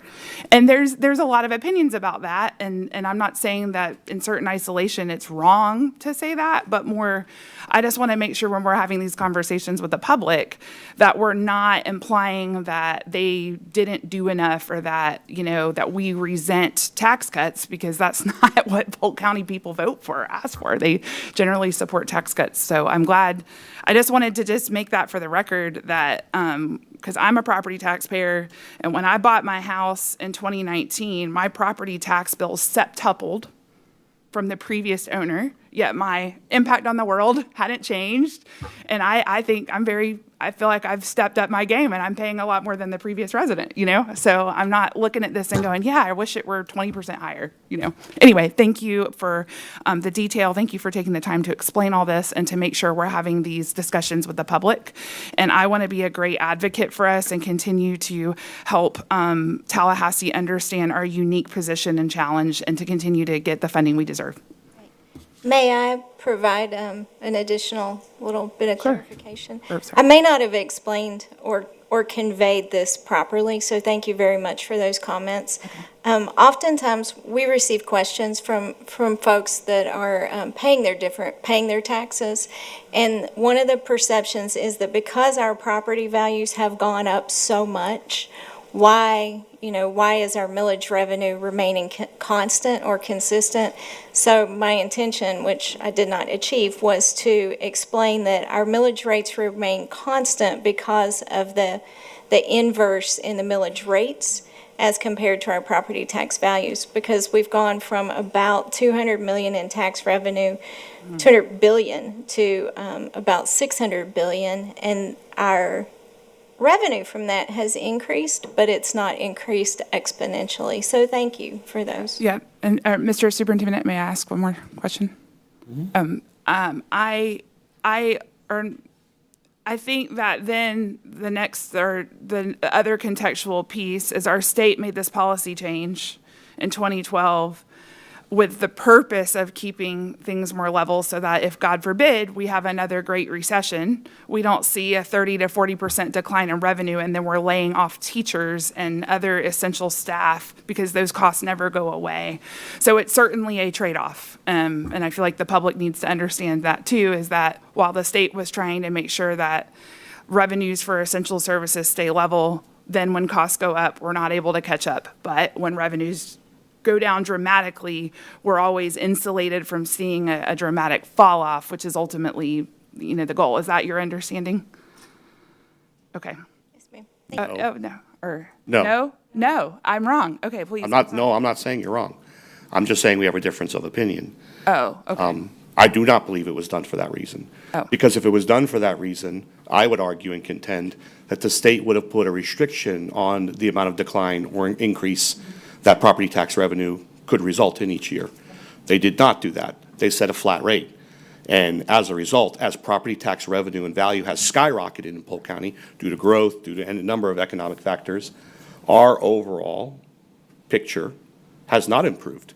And part of the importance of sharing this slide is not to say you're not paying us enough. It's simply to say the state needs, and we've advocated for this now for 2 years, the state needs to modify that statute and allow high-growth school districts to adjust that millage and not receive less money as we're expected to build new schools, improve schools, because that infrastructure aspect for capital revenue is a huge piece of our budget each year. And so I believe, when I look at it and I read up on it, I believe it was done to ensure that we would not stymie growth in the state of Florida. That's my personal belief. But I don't believe, I'm not going to ask staff to respond and take a position on things. That's for the board to do, that's for me to do on occasion, but I would not like to put staff in the crosshairs on those types of questions. Because really, their job is to fulfill the obligation of their role and meet the statutory requirements of our school finance. But I think there's a lot of discussion around that point in particular. And I think you phrased it very well, because every time I'm asked about the referendum, that's the exact, very close to what you shared, is the exact statement I share with people. We are not imposing anything on anyone. We are providing an opportunity for those who wish to invest in traditional public schools, the opportunity to do so. And I think that's the best way for us to phrase that, because it's an opportunity, not a requirement, not a mandate. But we have an obligation at the same time to show, because as property tax revenue has increased so significantly in Polk County over the last 10 years, I think there's the misnomer out there, well, you're getting all these impact fee dollars and you're getting all this tax dollars. No, we're not. And when conversations first began, when the board started exploring the possibility of a referendum, there was some public pushback saying, well, you get all these impact fee monies, why can't you use those for raises? Because it's not allowed. They're restricted dollars. And so this is part of that campaign to make sure that we're informing the public and giving them the background that they need. Happy to discuss this with you further. It's just a difference of opinion. And I have a different perspective as probably as a superintendent, because I look at the overall impact and the potential there. And I think the opportunity still exists for the state to say that in a fast-growing, and we can define that, or a fast-declining school district or county, that the millage rate should not adjust positively or negatively more than 2 percentage points. Or some other factor. I think there's a way to calculate that rather than just saying this fits everybody, because that's simply not the case in fast-growing districts. We end up paying the price for that. And that's fair. Thank you. And I just wanted to say, I didn't mean to put you on or ask you for a specific position, but more out of valuing your opinions and professional judgment. So thank you. Thank you. Ms. Fields. I wanted to thank you for this presentation. I think it is a great reminder of the conversation about rolling back the taxes. I don't think that there has ever been a point, not in my history, where we have not been appreciative, we have not been grateful, and we verbalize that many times. We appreciate what we were able to receive, but if you look at the slides that you presented, it's quite obvious that if we had some additional resources, we wouldn't be in the predicament of 96,000, I think, as a deficit is what you're showing here. I believe. I don't have it right in front of me. And I don't think that we're asking to increase the taxes. We're just saying to keep it where it was and not lower it. And we've always, to my knowledge, had that conversation for a long time. The question that I have is, are you able to tell us, not today, but the family empowerment scholarships, are we able to know where those scholarships have gone? What schools or what organizations have benefited from that, and how many of those kids are at each of those schools? I don't know if that's available. I will work with Student Information Services to see if we can provide you with that information. We have had it previously, but some of the reporting has changed over time, so I want to check with them, and absolutely, if we can, I will get that for you. I think that'd be very beneficial. And then the other thing, Superintendent Hyde, for me, I love the slides where it shows the categorical allocation expenses and the deficits and all. But if we could have it like on maybe 1 or 2 pages for each area, and maybe just one general statement defining what it is, so that we can have that, especially as we're getting ready to start the work, the heavy lift that's going to be required of us. I think the more knowledge we have, I think the better we'll be able to present when we were asked. But I think great presentation, so thank you. Thank you. Mr. Sharpless. I have questions on 2 different things. First, the Family Empowerment Scholarship impact. Looking at the data you presented here, it's about $117 million impact this year. Is that a projected or actual? Just curious. That's actual. Okay. And so I'm curious, how are we adjusting, and you may or may not have the answer for this right now, but how are we adjusting our fixed costs, things like facilities, staffing, things that we have to do to remain as efficient as possible with this loss of funding? Like, how are we adjusting to that? So what actually happens when we receive our calculation, our final budget that we present to you in September is based on the second calculation, and this number is fixed as of the second calculation. So we start building our budget now, and I can speak to the prior year. We start building it based off of what our current expenses are, and then we look at how our projected enrollment increases or decreases and how our funding is affected by that. Therefore, as Superintendent Hyde said, about our total number of students did not decrease. The number at district schools did decrease. I want to say, I don't want to give you a number and it'd be incorrect, but it's around 2,000 kids for the prior year. So when that number decreases, we look at what schools they were at. We look at, and we provide our funding to the schools based on the FTE they earned. We're going to talk about site-based budgeting in one of our next presentations, but we adjust it at the final budget. So it's not as if our funding has been taken away. When you look at the overall picture, we're more consistent with increased expenses. So we look at, per the superintendent's direction, are there contracts that we can decrease? You know, are there areas that we can tighten up? Are there things that need to be looked at? So it's an overall management of the budget. Does that help? Somewhat, yeah. The second one is about that rollback rate slide. I think it was 21. We looked at the total lost, the total revenue that we did not receive based on the rollback, potentially could have been, $1 billion, basically. So I'm just curious, what specific programs or projects do you think that have been potentially deferred throughout the years or canceled because of the loss of these funds? Like, how has it impacted our district? Programs weren't canceled because of this. We would have had increased revenue had the rollback rate remained consistent, and with that increased revenue, we could have provided additional salary enhancements. We could have provided additional programs. We could have provided additional benefits that we weren't able to because we didn't have additional revenue. So we've maintained our level of service. We have just missed opportunities to do more because of the level of funding we received.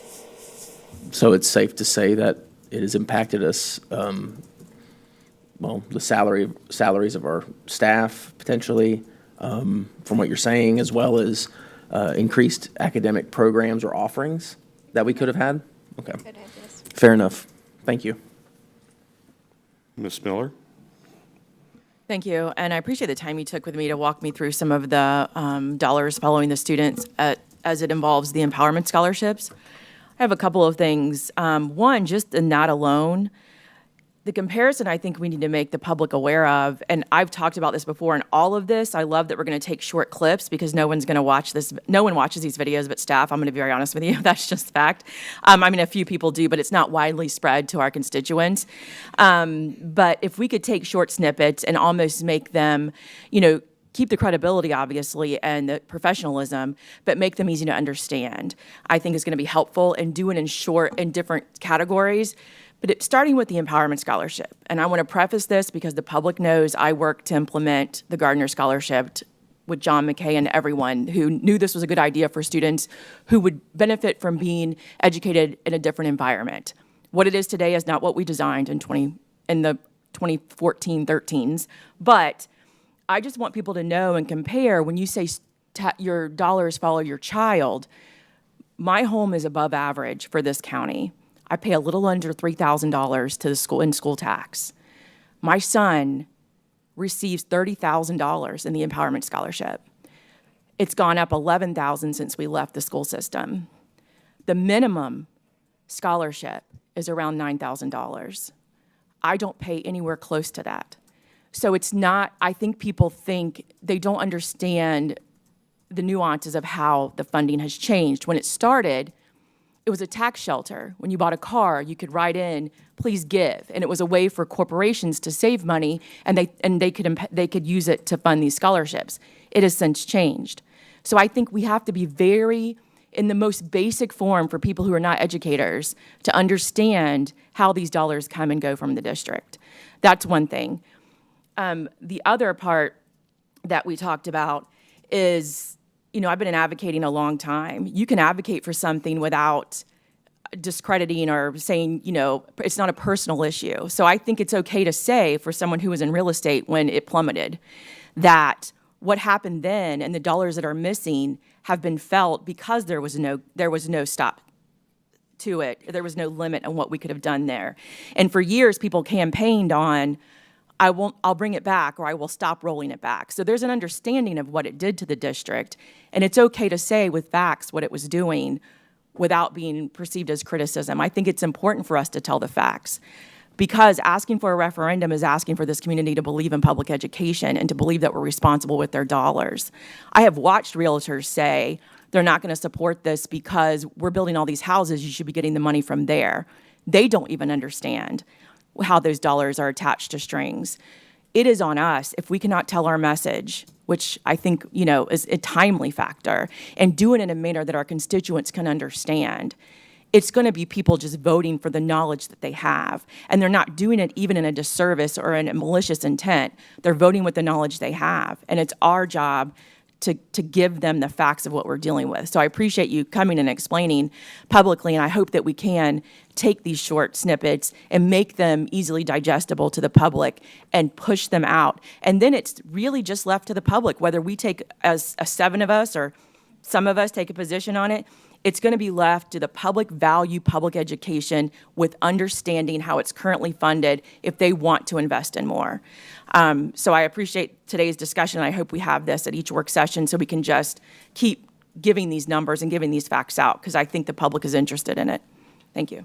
Thank you. Dr. Allen. All right. Thanks, Superintendent. Great discussion, Ms. Jenkins, that you've set up. It wasn't like this glazed over look for us. I mean, this is something that's very important to us, even at this early morning. And I would go back to Superintendent's comments. I would agree with him, and this is on our legislative platform as it relates to the adjustments for high-growth districts. And I've mentioned this before, and I'll just say it again, that if you look at the state's audit highlights from last year, it notes the top 25 districts and their growth patterns over the last 5 years. And if you extract all districts outside of just the top 10 and look at us comparatively within that top 25 list, we were sitting at close to 14% growth within the last 5 years. The closest to us would have been Duval. That would have been at around 6%. So we would be in that category that the superintendent's describing, and there's no adjustment. And think about the amount of teachers, the infrastructure, facilities, the impact of that, and the growth of students within that 5-year period. So I appreciate that statement. Now, I think when I go back to our referendum language, it's so important to recognize that we're focused on recruitment and retention of high-quality teachers. And that's very, very important in that ask to our community. But then on top of that, right, we're looking at, 80% of that and then 20% around the expansion of CTE, workforce development programs, the improvement of school safety as well. So if we come back to the presentation from Ms. Jenkins here, the thing that captures me is the program weights, right? So you noted the variation between high school basic 9 through 12 program weight at 0.972 comparative to career education 9 through 12 at a 1.08. So if we look at the formula, which I value the formula, I understand to equalize across the state and understand that. But what strikes me is areas for improvement would be in the FTE collection of that, and then as we translate to the weighted FTEs, right? And I've said this all along, that our ACE, IB, industry certs, the AP diploma, IB diploma, and our career tech certs contribute to the growth number of the weighted FTE. So, I mean, those to me are the important things to capture in this, and as we experience and we can grow our CTE areas, we're going to increase those weighted FTE counts, which would then benefit us. Not only, the student, and that's the most important thing, is we want the students to be career ready, but when it comes to our budget, we're going to benefit when our students benefit as well. So I think that's important to me and in areas for growth opportunities. So I appreciate the formula. I appreciate superintendent's comments as well on that. So thank you, Ms. Jenkins. Ms. Wyatt? Thank you. This is more for you, Superintendent Hyde. I shared a beautiful handout from Winter Haven several months ago. Have we looked at doing anything similar that's more visually appealing to really be able to tell our story easily? We did the State of the District, which will become an annual report. That consumed a great deal of time for staff, but we can move on to do something similar within the financial piece, because it is important for us to provide a very clear, concrete explanation of school finance and expenditures. Awesome. I think it's something that once it's built out, updating the numbers each year becomes much easier, until they change all of our categoricals every year. But for the most part, just being able to show, how much of our dollars goes to staff, how much goes to transportation, how, really being able to visually see that. I think we had shared the link before with the full board so they can see it, but I'll make sure Kate And then with you as well. Please remind me, did all board members get a copy of the State of the District? Okay, I just want to make sure, because we're getting ready to run copies to disperse across the county. All of our county commissioners will receive them, and staff. All of our city commissioners will receive them. Rotaries, chambers will all receive their copies, individual copies. And then obviously, everybody at Inside PCPS will receive a copy. So all of our significant leadership in the county, we want to make sure, and this comes back to what Ms. Fields often says, is it's a poor frog that doesn't celebrate its own pond. I may not have said that completely accurately, but I try praise his own pond. Thank you, Ms. Fields. But so we do need to take the initiative. So I think, Ms. Wyatt, if we can get that financial one developed, we could just simply incorporate that into this overall document as our financial picture, and be happy to do that. And then this document will evolve each year. But that was our intent, is to create a document that can simply be updated each year to celebrate Polk County Public Schools and inform our stakeholders. I know how much we like spreadsheets and finance, but the pictures and graphs that they have in the Winter Haven one is what I think makes sense to people that aren't living Easy in to the read, finance easy world. to. Thank you. Thank you. And Mr. Keys. Oh, yes, the last one. Ms. Jenkins, thank you so much for presenting this, and I think when we piece out the categoricals and showing what the significant expense is those compared to what we're funded tells a great story. But I think ultimately, and I don't know what the superintendent's talking about, saying this isn't sexy. I love this stuff. So, You're a banker. I eat it up. But all that being said, I think, and Mrs. Miller said it, Ms. Wyatt said it, I think the big picture for us, right, is being able to tell our story in a way that's easy to consume, because the premise is on us, and it is our responsibility to say, hey, we consume this data multiple times, over the year, and we see it all the time. But I think being able to relay that into a position to where we can say, hey, these are the needs that we have, and this is why we have those needs, is what's going to determine whether or not we're successful in any initiatives going forward. So again, thank you. I think, and again, we need to keep doing this as much as we can, showing these significant deficits that we have and the way that we are funded and the way what we have to spend. Some of these through, I would say, probably not a popular statement, but unfunded mandates and responsibilities that we have to do. But again, thank you for your presentation. Let's keep doing this so we can keep telling our story, and appreciate you. Thank you. Thank you, Ms. Jenkins. There are no further questions or comments. Board members, the next item, actually, I'll turn it over to the chair. We have unfinished business. We have update on the new high school, which will be led by staff. Mr. McLemore, unfortunately, is not able to be with us today, but there are staff in the room, and then Mr. Green.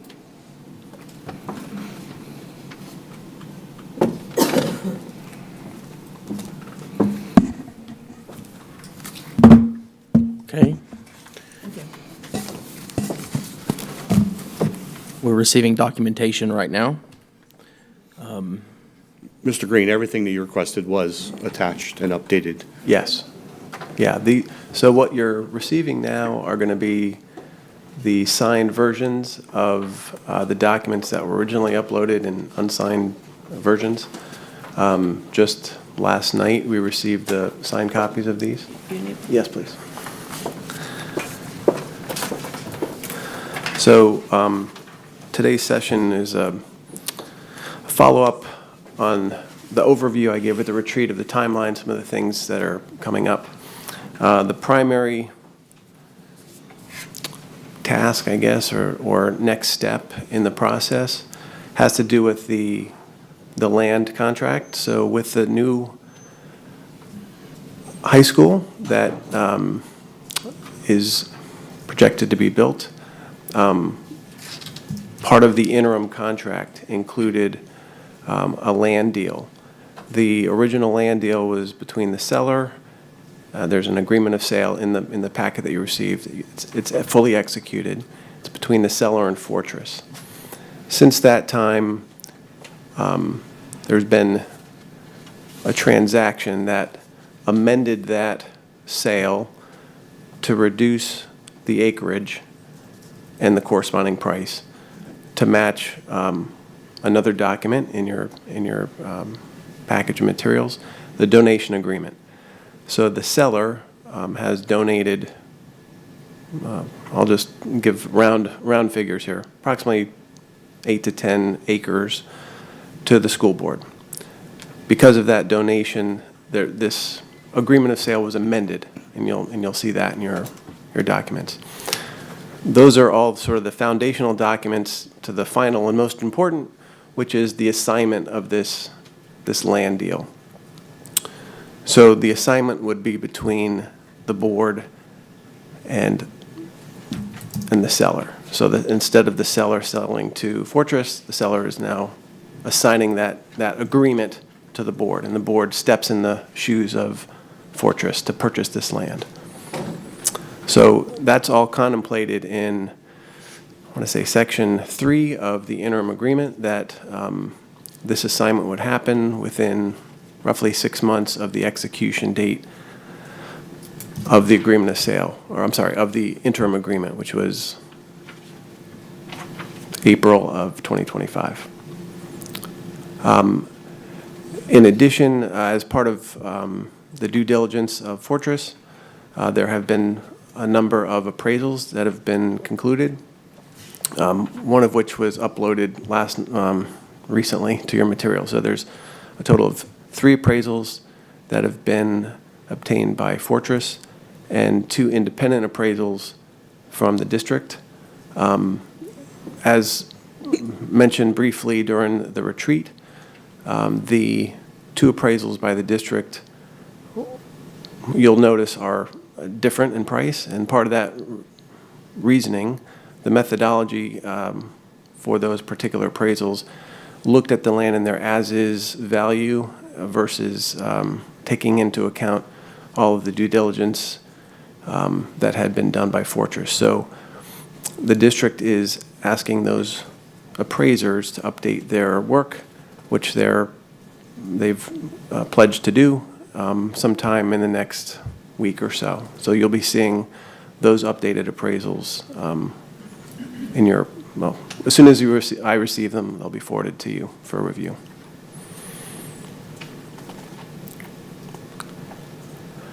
So just to summarize, all the materials that you need to review related to this land deal, they're for review now. If you have any questions, of course, ask away. And these were put on today's agenda so that the board could take action on January the 27th at the next board meeting to decide whether you wanted to proceed with this particular prerequisite to this new school being built, acquiring the land. Excellent. So now I think it's appropriate for board members, if they have questions about the documentation that has been provided to us, certainly to voice those questions. So is there any board, please signify by by your speaker button. If not, I have some questions. I'm just confused when you were talking, and maybe you can explain this. You talked about how now the agreement is going to be between us and the property owner instead of Fortress and the property owner. I thought the idea of the P3 is for the company to handle that and not the school district. So I got confused there. Yeah, sure. My apologies. So there's the underlying land on which the school will be built. That Fortress is still building the school. The underlying land, though, will be owned by the school board, not by Fortress. So initially, the land, to hold it, to make sure that something else wasn't built on it, there was an agreement between Fortress and the landowner to basically retain that piece of property so that at some point in the future, a school would be built. That's been done. There was an agreement, but then a portion of it was being donated, and there's been an amendment, and now we're to the point of fruition of having that land deal assigned, the underlying land and the contracts that go with it, that will be assigned to the school board, again, to step into the shoes of Fortress to purchase the land that the school will be built on, so that Fortress isn't owning the underlying land, the school will be. Okay, and then eventually that building that the school itself, that also transitions over to us too. So in the meantime, while they're building it, we own the land, is what you're trying to say. Correct. Okay. Yeah, basically, we could be the owners so. We're owning the land whether or not the building is being built there, is what you're saying. Well, that all those documents are going to be ready for approval on the 27th. So you could sign them, we would own the land, and then at that point, we're going to be very close to completing the design phase of this project, at which point the construction begins. Okay. And so if you also can just explain the discrepancy between the different appraisals and why that happened, I didn't quite understand that. Sure, I'll do my best. There's like a $10 million or $9.5 million difference in some of these appraisals. I was just Wow. I mean, we talked about it a little bit at the retreat, but I just want to understand that. I'll do my best, and we have Peggy here from the district. We also have the representatives from Fortress as well that can fill in any gaps. So make it very clear, I'm not an appraiser, okay? I don't have that certification. But the 5 appraisers who were retained, 3 by Fortress, 2 by the district, have a state certification to do this. The best way I can describe the discrepancy is that Fortress, as part of its due diligence, it was required under the contract to obtain 2 appraisals. That's actually in a state statute that the board has to get 2 appraisals for an amount, a transaction that exceeds a certain amount of money. $5 million, I think, is the amount. You need to get 2 appraisals. In the contract, Fortress stepped into the shoes of the board and took on that requirement to get those 2 appraisals. So they were doing that on our behalf because they want to complete this project. So they got the appraisals, and sort of in sync with doing that on the same sort of parallel timeline, they were doing all of the due diligence, the surveys, the environmental studies on whether there's any endangered species, et cetera. So all of that is kind of under the term due diligence. So the survey, the title report, make sure that the title is, as explained, there's no easements, there's no burial grounds, that sort of thing. So all that due diligence was done, and those appraisers took into account all of those due diligence documents, which does impact an appraisal. It can have an impact. Unbeknownst to the 2 appraisers that were retained by the district, they didn't have those documents. They weren't given those documents, partly because they weren't completed. They had yet to be shared with the district. So roughly September, I think it was late October, we hadn't received all of those due diligence documents. So at the time the district requested that their appraisals be done, our appraisers didn't have those documents so they did their best they could. They looked at the as-is value on public Basically, records. from what I'm understanding is that our district appraisers didn't have all the information they needed. Correct. They now have it, and they're. But at the time, that time. Fortress, Correct. those appraisers did because they were in that process. Correct, yes. It makes sense. I just wanted to know the discrepancy. I was kind of confused. 2 other areas that I would just want to make sure I'm clear on. How much property are we actually getting? Because I saw one said 62.5 acres, another says 75 acres, another says 72 acres. I'm just confused. Yes, 62.5 acres is the current amount of land, and that's reflected in the amendment of sale agreement. So why was the other ones more? That was so you also have to add in the donation agreement. Okay. So the amount we're purchasing is 62.5. We're also getting a donated amount. Donation. So if you add up those 2, they add up to roughly 70 acres. Gotcha. That makes more Yeah. sense. I was just confused. Sorry about that. And the last thing, so the floodplains, right? One says there's no issue with floodplains, and another appraisals say that there's floodplain issues. Like, where are we at on that? It would seem like we're kind of over I just want to make sure that all that is buildable acreage. Yes, and on that point, we have some experts here that can answer that. I was told an explanation, but I don't have the expertise or the background to know that. Mr. Rada? Gotcha. Because when I was looking over, I made some notes when I was looking over the. Mr. Rada provided, he uploaded a PowerPoint that has some graphs on it. I think you might even pull that up. Is there a way to pull that up? One reported 45 acres within the 100-year floodplain. Another one had 65%, was in a special flood hazard area. So I just want to make sure we're clear on that. Thank you, Mr. Rada. Absolutely. I very much appreciate the opportunity to come before you this morning. There is a presentation that's up, that is on there. I don't know if we were able to. I got to work with the team. They got to come load. Yes, ma'am. That'd be great.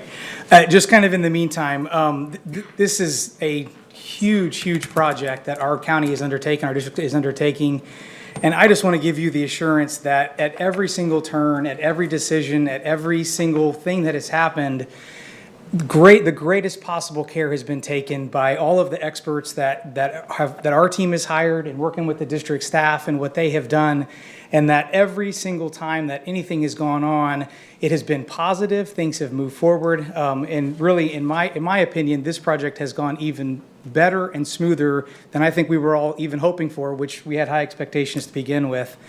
So real quickly, I just kind of wanted to give everybody an update of where we are, because this is a very large undertaking. It's a very complicated process, and so I wanted to spend a couple of minutes talking through each of the kind of things in the progress that we've made to date. First is the property entitlements and all the land use and zoning. This project originally did not have the land use and the zoning that would be required to build a high school on it. And so our team has undertaken all of those efforts. And as of last week, we 100% have all of the entitlements necessary to be able to build the school from a zoning perspective. So that entire piece has now been checked off the list. And talking about a lot of this site environment and due diligence, and I can flip to a slide at the end to kind of graphically show this, but in May, we had a full environmental report done that did in fact confirm that there are 0 floodplain issues on this property whatsoever, that there are no negative wetland impacts to our site as well, and that there are no protected species on this property. And then we subsequently have even had some follow-up studies done that have confirmed that there are no sand skinks and bonneted bats, which the sand skinks especially have come back to bite us in the past, and that we have confirmed that we do not have any issues with those on this property. We've also conducted an extensive traffic study. Those results were all within the expectations of what we had, and we're working with the county staff on that as well. We've done the geotechnical reporting and have found that all of the soils that are there on this site are more than suitable for building this school, and there are no concerns there. And then we also have had all the extensive surveying complete, typographical, where things are, what things look like, and that ultimately is what has created the purchase parcel of the 62.5 acres, and then the donation parcel, which is just under 10 acres, and those are in the documents that you've got there. So at the end of the day, all the due diligence that is required to be able to start this school has all been completed and has all been 100% positive. From a project design process, as you can understand and appreciate, any building you undertake has a massive design process that happens. This was a prototype school that has been proposed based off of Davenport High School, and so we obviously had a great start there, but have done a lot of updating to that. So we submitted the Phase 1 drawings back in June. That led to some really extensive meetings between the facility staff and their teams and in all the different departments. We had meetings and meetings and meetings to make this school be exactly what the district needs in that area. Lots of work with the CTE groups and with all the different programs of athletics and fine arts and performing arts and all the different components that it's going to take to make this school great. That then led us to the Phase 2 submission, which has already been submitted back in October, which actually was submitted several weeks ahead of what we had originally planned. We had 2 full days of total review with the district staff to go over those things, and that right now we are just about done. We're about 3.5, 4 weeks away from turning in the next big, huge submission, which will be the Phase 3 submission, which will ultimately be what we kind of take out as for kind of the final review set. And as we bring it in. So far, all the design submittals have been completed ahead of schedule. In speaking to some of the issues with the appraisals, and I kind of created this slide knowing that would be there. Mr. Green did a great job of explaining that. The 3 appraisals that you see listed there are the ones that Fortress took into account. Those each average up to about a $12 million purchase value for this property, which the district right now would be purchasing for $10 million. That averages out to about $192,000 an acre, whereas the purchase price that you all are contemplating is $160,000 an acre. So the appraisals that were done with all the due diligence materials that I referenced earlier have the values that are actually pretty significantly higher than what the current purchase price is. And as Mr. Green said, the 2 district appraisals that were done did not have any of that information. And so inherently the information they were relying on didn't look all that great. And again, I can kind of show that there later. He's already gone over the kind of the three different pieces that you've got there, but what I want to just kind of reiterate is that all the necessary pieces for land use, for due diligence, for the design submittals, and for this land closing, everything has gone to schedule and ahead of schedule and has gone extremely positively throughout this entire process. All of our collective teams, along with the district staff, I feel like really have had a lot of synergy to undertake this project and do it in a manner that has been efficient and quick and positive, and that we've all worked together. And so just a follow-up then on that, the two appraisals that the district did were the ones that had the Cliggett one said that there was 45-plus acres that are potentially in a flood zone, and then the other one was the other appraisal that the district did. And so I guess they didn't have all that full information that you guys did. So that's why it makes sense that you're saying there's no floodplain issues, but the district appraisals did, because they might not have had the complete set of information. And so that's where I got confused. Totally. So thank you for explaining that. Yeah, and please don't look at the highlighted yellow. I said that it is not in the floodplain. That is a typo. None of this is in the floodplain, but you can see from this slide. I saw it this morning, so I apologize. You can see that this would have been the publicly available information up until recently, that based on estimations from kind of aerial photos and basically just guesses that showed, you can kind of see in the hatched area there, almost all of this parcel would have been in the floodplain. And so it would have not been all that usable otherwise. Okay. And then kind of along the same vein, what's to the left there is what was ultimately originally assumed to be wetlands based on all the publicly available information through the GIS and through the county systems. And if you look to the right, this is the actual delineated wetlands areas on this site, which if you kind of look back to where our school is going to go, none of those are in the area where we're going to be actually constructing the high school. So again, it kind of was, if you look at the information that was available, this property did not look great. It looked like the vast majority of it was unbuildable, it was in floodplains, it was in wetlands, and that in reality, through all of our due diligence, we've determined that there really is very minimal, there really is no wetlands or floodplain impacts at all. Thank you for explaining that, and it makes sense now. Board Member Keys, I'm recognizing you. Thank you, Chair Sharpless. So, Mr. Rada, you guys do excellent work for the district, and you've always done so. And I would just say, a lot of this transpired before me coming on the board, and my brain explodes trying to keep up with what we started with, what was kind of in the middle, what we have now, varying appraisals, and I do this for a living. I eat, breathe, and live commercial real estate, and I can't understand it. So to be able to connect the dots where we started, where we were, and where we are now, I simply can't get there. And the state, and thank you so much, because a lot of my questions just got answered when you said there was a typo on that, because in reality, none of the site is not in a floodplain. I was like, well, whoa, stop the press right there. So thank you for clarifying that. But, and then on the subsequent side, it said the district isn't purchasing any wetlands. Whether we're purchasing or they're being donated, they're at the front of the site and they're on our site. So we are, in some way, shape, or form, purchasing wetlands. Although it's not on the workable site, it's still our land, and we paid money for that area. So not a big issue because it doesn't affect, but again, your statement kind of answered a lot of my questions, because one of my questions, just so you know, is going to be, what are we required for insurance-wise long-term, being that a lot of that was in a floodplain, but if it's not, that's great. Again, and I'm rambling here, and I realize that, but if I can't follow it as a professional that lives this every day, I have a hard time of thinking how the public could follow this too, from where we started to where we are now, and the amount of time it's taken. But I guess my only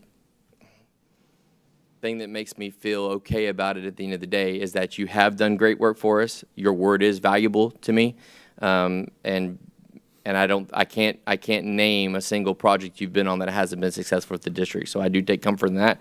But again, I stated this in our strategic planning meeting, our board retreat, our board retreat, that this is such a great example of how we can probably do better for the process throughout, because of, and the superintendent, correct me if I'm wrong, different appraisals, different values, really at the end of the day doesn't mean that much, because we had a BAFO, is that not correct? And we adhered to that complete price on it. So we can sit here and talk about appraisals and values all day long. At the end of the day, we have an agreement that we've said the project's going to cost this much. We've agreed to it, and we're going to proceed as such. But I think this is a great opportunity for us to, after it's all said and done, to kind of analyze and see how we do this process better.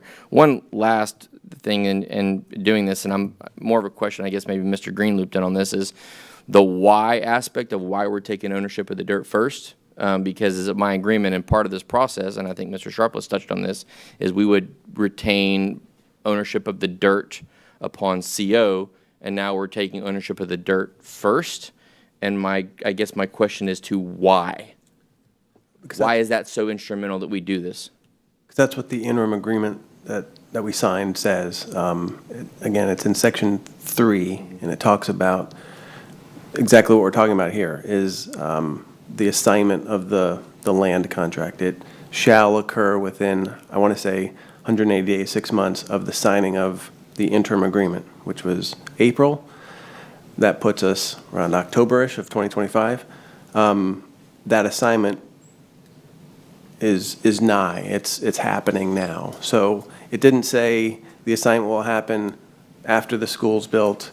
It said approximately 6 months after the signing of the interim, so. And thank you for clarifying, because that was, I guess, my misunderstanding in the scope of the project. You know, I was under the impression that once a CO was obtained, then ownership of the dirt and the structure on the dirt would be ours. But if that was in the initial agreement, that answers my question. Okay. And if I may, there actually are a couple of additional benefits to that as well, both from you were able to save the sales tax on the project materials as they go, as the property owner. And there are also some advantages from a permitting and inspection, as though, you know, the school district has their own building official and are able to, you know, issue their own permits, do their own inspections, things of that nature. So it's kind of inherently beneficial for the district to be the owner of the property, you know, from some other perspective. Well, and from a cutting the red tape, I understand that process too, where it makes benefit to us, and I would think also on a liability standpoint probably makes more sense to have it on our side too, is for that. So again, I think, you know, overall this is a need that's far overdue. I'm happy that we're really starting to make some, you know, steps forward to see this come to a realization. I just think that, you know, again, and it sound like I'm beating a dead horse here, I think it's a real opportunity for us to go back and analyze the way this was done, the way that we do it in the future, and kind of refine the process. So. All right, thank you, Board Member Keys. Board Member Fields. Thank you. I wanted to kind of reiterate what Mr. Keys said. This is a new process. We've never done this before, so we have lessons to learn, and I'm sure that we will make notation of that. I would say, from a historical perspective, RADA Construction has been working with the school district for, gosh, as long as I've been on the school board, and it's been a minute, and always excellent. Excellence has always been your mission, from what I can see. And so I think that we've got some hurdles that we've had to climb, but coming today and presenting, I think it helped me a lot. I think the biggest question that I had was similar to Mr. Sharpless, was the appraisal, the confusion there. But again, I think lesson learned, we need to make sure that going forward, if we do this again, that those things need to be ironed out from the front end of the process. But thank you for coming in today and helping to clarify it in my mind.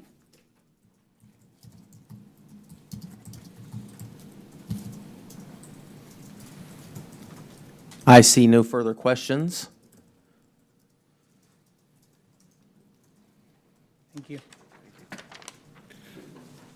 All right. The only thing related to that item, Chair Sharpless, if I may. Sure. Ms. Bannier is here because during the retreat, there was a question/concern about the pricing. And the pricing seems to have changed from when the board initially approved it. So Peggy, do you want to come up and explain the pricing, the difference between the projected price and where we feel will fall? And if you're not prepared to answer that today and you'd rather submit it in writing, that's fine. I just figured you were here, and that was a retreat question the board had. I would like to do some reporting, research on that. But what we bought was a prototype of Davenport High School. And not having seen, well, we probably thought that, well, I'm speaking for myself. I thought that there would be money within that price or that range to do changes. Because even though we're using Davenport as a prototype, we have program differences and site differences. So what that means are that the architect and the contractor, we all need to do some more work that changes things. And so we kind of stopped in the middle of it, so I'm not sure we're not sure where that is. We had a meeting and we started looking at line items. And so that discussion hasn't finished yet. All right, so Peggy, do me a favor, work with your team and draft a summary explanation for the board and with the projected and anticipated costs and any explanation for any deviation from the initial costs. I explained to the board during the retreat that basically, based off the way we initially contracted for this project, we are responsible for any cost changes that we incur because of requested changes on our behalf. And then other costs are typically handled through the BAFO, and they have to assume those costs. So if you'll provide that summary, and then I'll share that with the board. Board members, I will make sure that this is either an item on January 27th or the next workshop in February, so that you can ask any questions that you may have at that time as well. All right, thank you, Peggy. All right. Next up, we have the Employee Assistance Program. So, board members, you'll recall, little over 2 months ago, we had a conversation about the underutilization of the Employee Assistance Program. Based off conversations, based off your comments, and based off of additional research, we decided to go back and restructure and retool, I should say, how we communicate and train individuals on EAP. I know there was an initial request from the board, I think it was Ms. Fields, to say, can we come up with a better acronym other than Employee Assistance Program? And the recommendation was, that's not where your issue is, that we got from the private sector. Just so you understand, we meet with a collaborative council of over 100 individuals from across all of Polk County who specialize in mental and behavioral health. Polk Vision assists us with that. We meet quarterly. And the feedback from them was, you need to emphasize more the training of your middle managers, because they're the ones who are in direct contact with employees who may be struggling, and they need to better identify employees who may need assistance and make a personal referral with them. And so we kind of took that information. Ms. Rouse was also in attendance at that meeting when they gave us that feedback, and that as a result, when they had retooled their process, they saw a pretty dramatic increase in EAP utilization. Now, I need to clarify for both you and for everybody else listening, EAP is not just about behavior and mental health. It includes financial assistance, family planning, all kinds of issues there. And when I talk about family planning, we're talking about how to be a good parent, good parenting strategies, those kinds of things. We're not talking about anything else. So I don't want to get any angry emails about how that term could be misconstrued, and nor do I want you getting any. So I'm going to turn it over to Ms. Rouse, because I think we've had a great deal of success, and they're here to share that. So Ms. Rouse, I'll turn it over. Sorry if I stole 90% of your talking points. That's okay. Good morning, Chair Sharpless, board members, and Superintendent Hyde. I'm here to provide a brief overview of a portion of our employees' benefits campaign. around the communication and amping that up, specifically around employee assistance program. I'd like to give a huge thank you to our risk management and our employee benefits team, specifically Lisa Hollis, Director of Benefits, and one of her benefits coordinators, Jordan Schultz, who were instrumental in making this come to life. Also a thank you to Melinda Carden, our Print Services Senior Manager, all of our principals, and all of our executive staff for leading this work. So, quick overview of what it has occurred this month and will continue to occur for some groups through the month of January. All of our executive staff and our principals were given numerous options for virtual meetings in the month of December. They needed to join one of them, and it was led by Lisa and Jordan. And they provided them everything they would need to hold a very brief meeting with their staff to explore EAP and all that it has to offer for our employees. So we explained that initiative to them and prepared them to conduct their own meetings. They were given guidelines for their staff meetings with the expectation that the supervisor was to lead their own meeting. They were not to delegate that to someone else. Kind of ties back to what Mr. Hyde was just saying about we wanted them to be knowledgeable about it as well so that they could refer employees as needed. It has to be completed this month. Every employee, despite position, should be in attendance, and it needed to be a live meeting. Of course, it could be virtual in some settings, but it needed to be live virtual.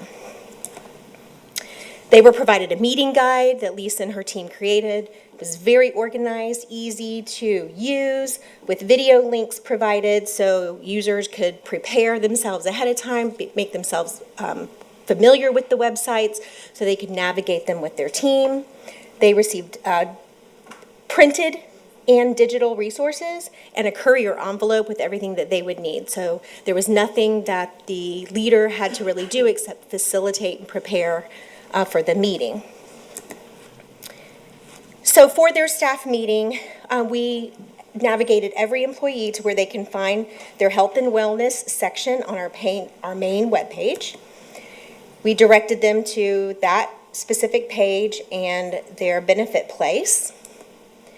Here you can see in their staff meetings, they were told that yes, you could access digitally, but you could also use a phone number that's 24/7 there for accessible services. And we also, Lisa and her team created a short video explaining how to find all these things on our website as well. And so that's the video that you see there with the image. Tells them how to log in, so if I forget, I can always go back and watch that. And then the main bulk of the meeting was watching this 10-minute video, and the expectation was everyone watched it because it does an amazing job of doing an overview of all of the services provided under EAP. Do you ever feel like you could use? I'm sure we could watch it, but I'm sure you could watch that on your own, but all of our employees watch that in their meetings. Afterwards, we explained to them about how they can explore their benefits further on the webpage, told them where they can find this video later on if they wanted to rewatch, other links that aren't necessarily involved in the meeting, but you could go back later. Several topics here that you can see besides behavioral and mental health. Everyone received this one-page flyer in print. The expectation, hope was that they would hang it at their home, on their fridge, or something like that, or in their office, where they could be reminded of the 20 different ways they can use the Employee Assistance Program. And you can see there, this is where we got the most feedback from employees. They were like, oh my gosh, I just didn't understand that all this was available. So things as far as planning for your estate, balancing life and work, and even helping care for elderly family members. Those are some of the things that are available. And then every staff meeting concluded with some key takeaways and discussion. Here are a few that we wanted every manager to point out, that every employee has up to 7 counseling sessions per issue. So if I'm seeking help around a certain topic, I can also get help around a different topic and get 7 more sessions around that new topic. So that was a big takeaway. We have 24/7 emotional well-being support available, counseling options in every format possible. We talked about dependent children up to the age of 26 can access all these services as well. And then, of course, we have website access. We give them the PCS, easy for everybody to remember and use moving forward. So with that, are there any questions around the campaign? So before we get to questions, board members, just a little bit more background information. Part of this, again, we were very intentional in making sure that those mid-level managers, administrators were given talking points, that we talked with them about the meeting process, ensuring some empathetic approach to these types of things, because what essentially they're being put in a position to do is someone comes to them or they learn about something and recognize that somebody may have a need, they then have to initiate a private conversation with that person saying, hey, just want to remind you, if you need help, we have help, and here's things that can help, or resources for you. Next steps for us as we continue down this road is identifying key stakeholders or employees who are willing to speak about one of the service areas that they've taken advantage of. I'll be doing one. I just filmed something for PCG. Is it PCG TV? I always. PCG TV. Sure. I just filmed something with them about mental health, and my own shared a little bit about my own personal experience with that, and some of the perceived stigma that I felt around seeking opportunities for support. And it's important for us to share those messages. But again, our goal here is to continue with this process and keep educating and keep reminding our employees of what resources are available, because it's a very comprehensive list. And again, as Ms. Rouse pointed out, we got great feedback from staff about, I think this was part of your shared concern, is do they really know about it? Do they know what's available? And we realized through this process that, we could do more to continue to keep this in front of our employees. It's part of our newsletter. It's part of our reoccurring communication with staff. And board members, you should have they've received their stickers? Yes, you have a small QR code sticker at your seat. Ms. Vega put right prior to our meeting. All staff members were asked to place that on the back of their badge. So you scan that. It's going to take you to resources as well, where you can access all the information that we just discussed. You also received that one-page flyer on the 20 ways to use EAP, Do they have them? along with a business card. Oh, they're in their back, so we got cool cards. Yes. Yeah, and the business Vega card. will provide you the sticker to put on the back of your ID badge. Okay, Sorry. right. All right, so thank you so much for this time. Ms. Fields? I just had one question. The flyers that you gave us, Yes, ma'am. are we going to put those on big posters and have them throughout the district? How are we having it where it's a constant presence for the employees? That's actually a good idea. We haven't discussed posting them permanently. We just printed them for every employee to have a physical copy. But that's something we can definitely take back to our team and look at putting that into our communication campaign. I think that would be good. Okay, Thank you. you're welcome. I don't see any further questions or comments. Okay, thank you. You did great, Ms. Rouse. Thank you. And Lisa. Lisa and her team did. And Lisa, thank you very much. Now we are transitioning to new business, and that is around the discussion of travel reimbursement. I know we discussed it slightly before, but the whole new process, Mr. Green, if you could just discuss kind of where we've been and what the new process is going to look like for us board members. Thank you. Thank you. So was getting some questions about the process and looked into sort of the underlying document. Over time, the process changed, and the board was, the district form that was being used, which is known as a TDA, temporary duty assignment, that document was carried over and used by board members as the document. When looking into the statute and the administrative code, the policy,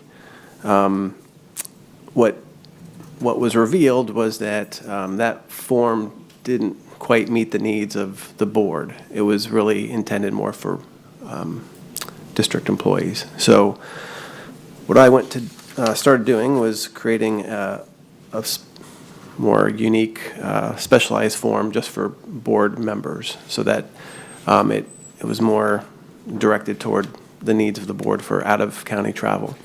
It tracks the policy and the statute, and basically makes the process more efficient, so that your requests for official business aren't being reviewed by 3 different levels of persons that don't need to look at it in the first place. So bottom line is the form was shared with you. It's called Out-of-County Travel Prior Authorization Form, and it cites and tracks policy 0147.1.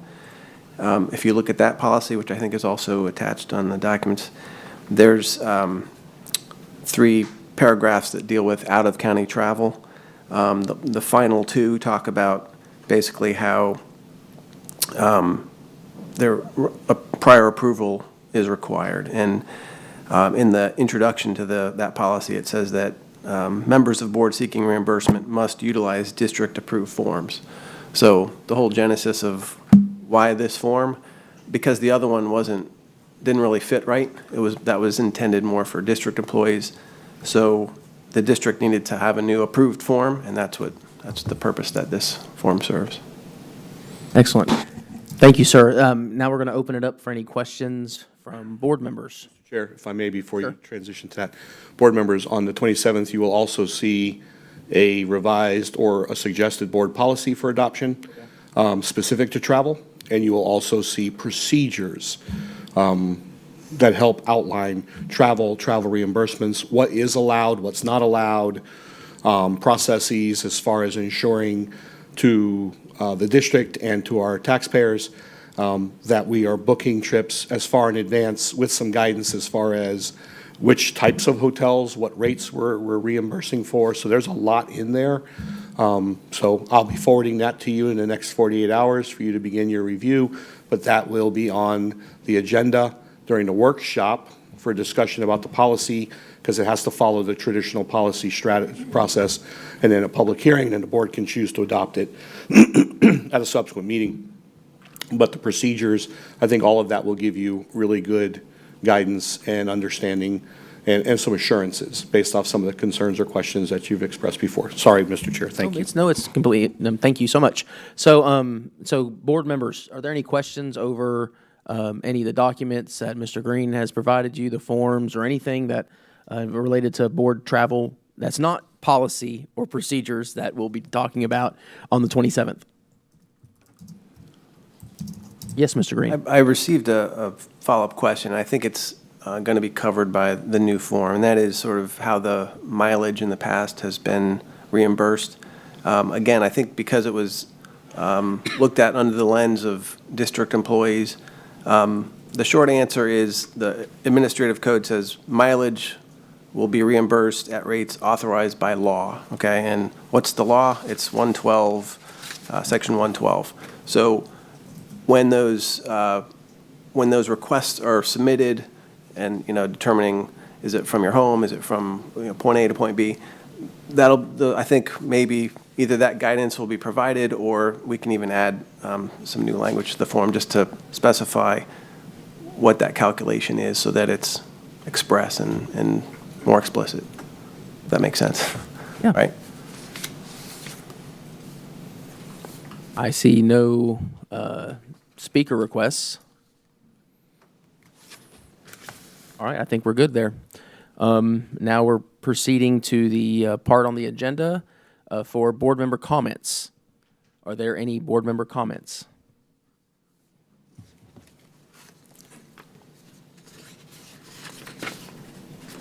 Speak now. Sorry, I thought I saw a speaker. Speak now or forever hold your peace. Okay, seeing none, I now declare this board session, work session adjourned.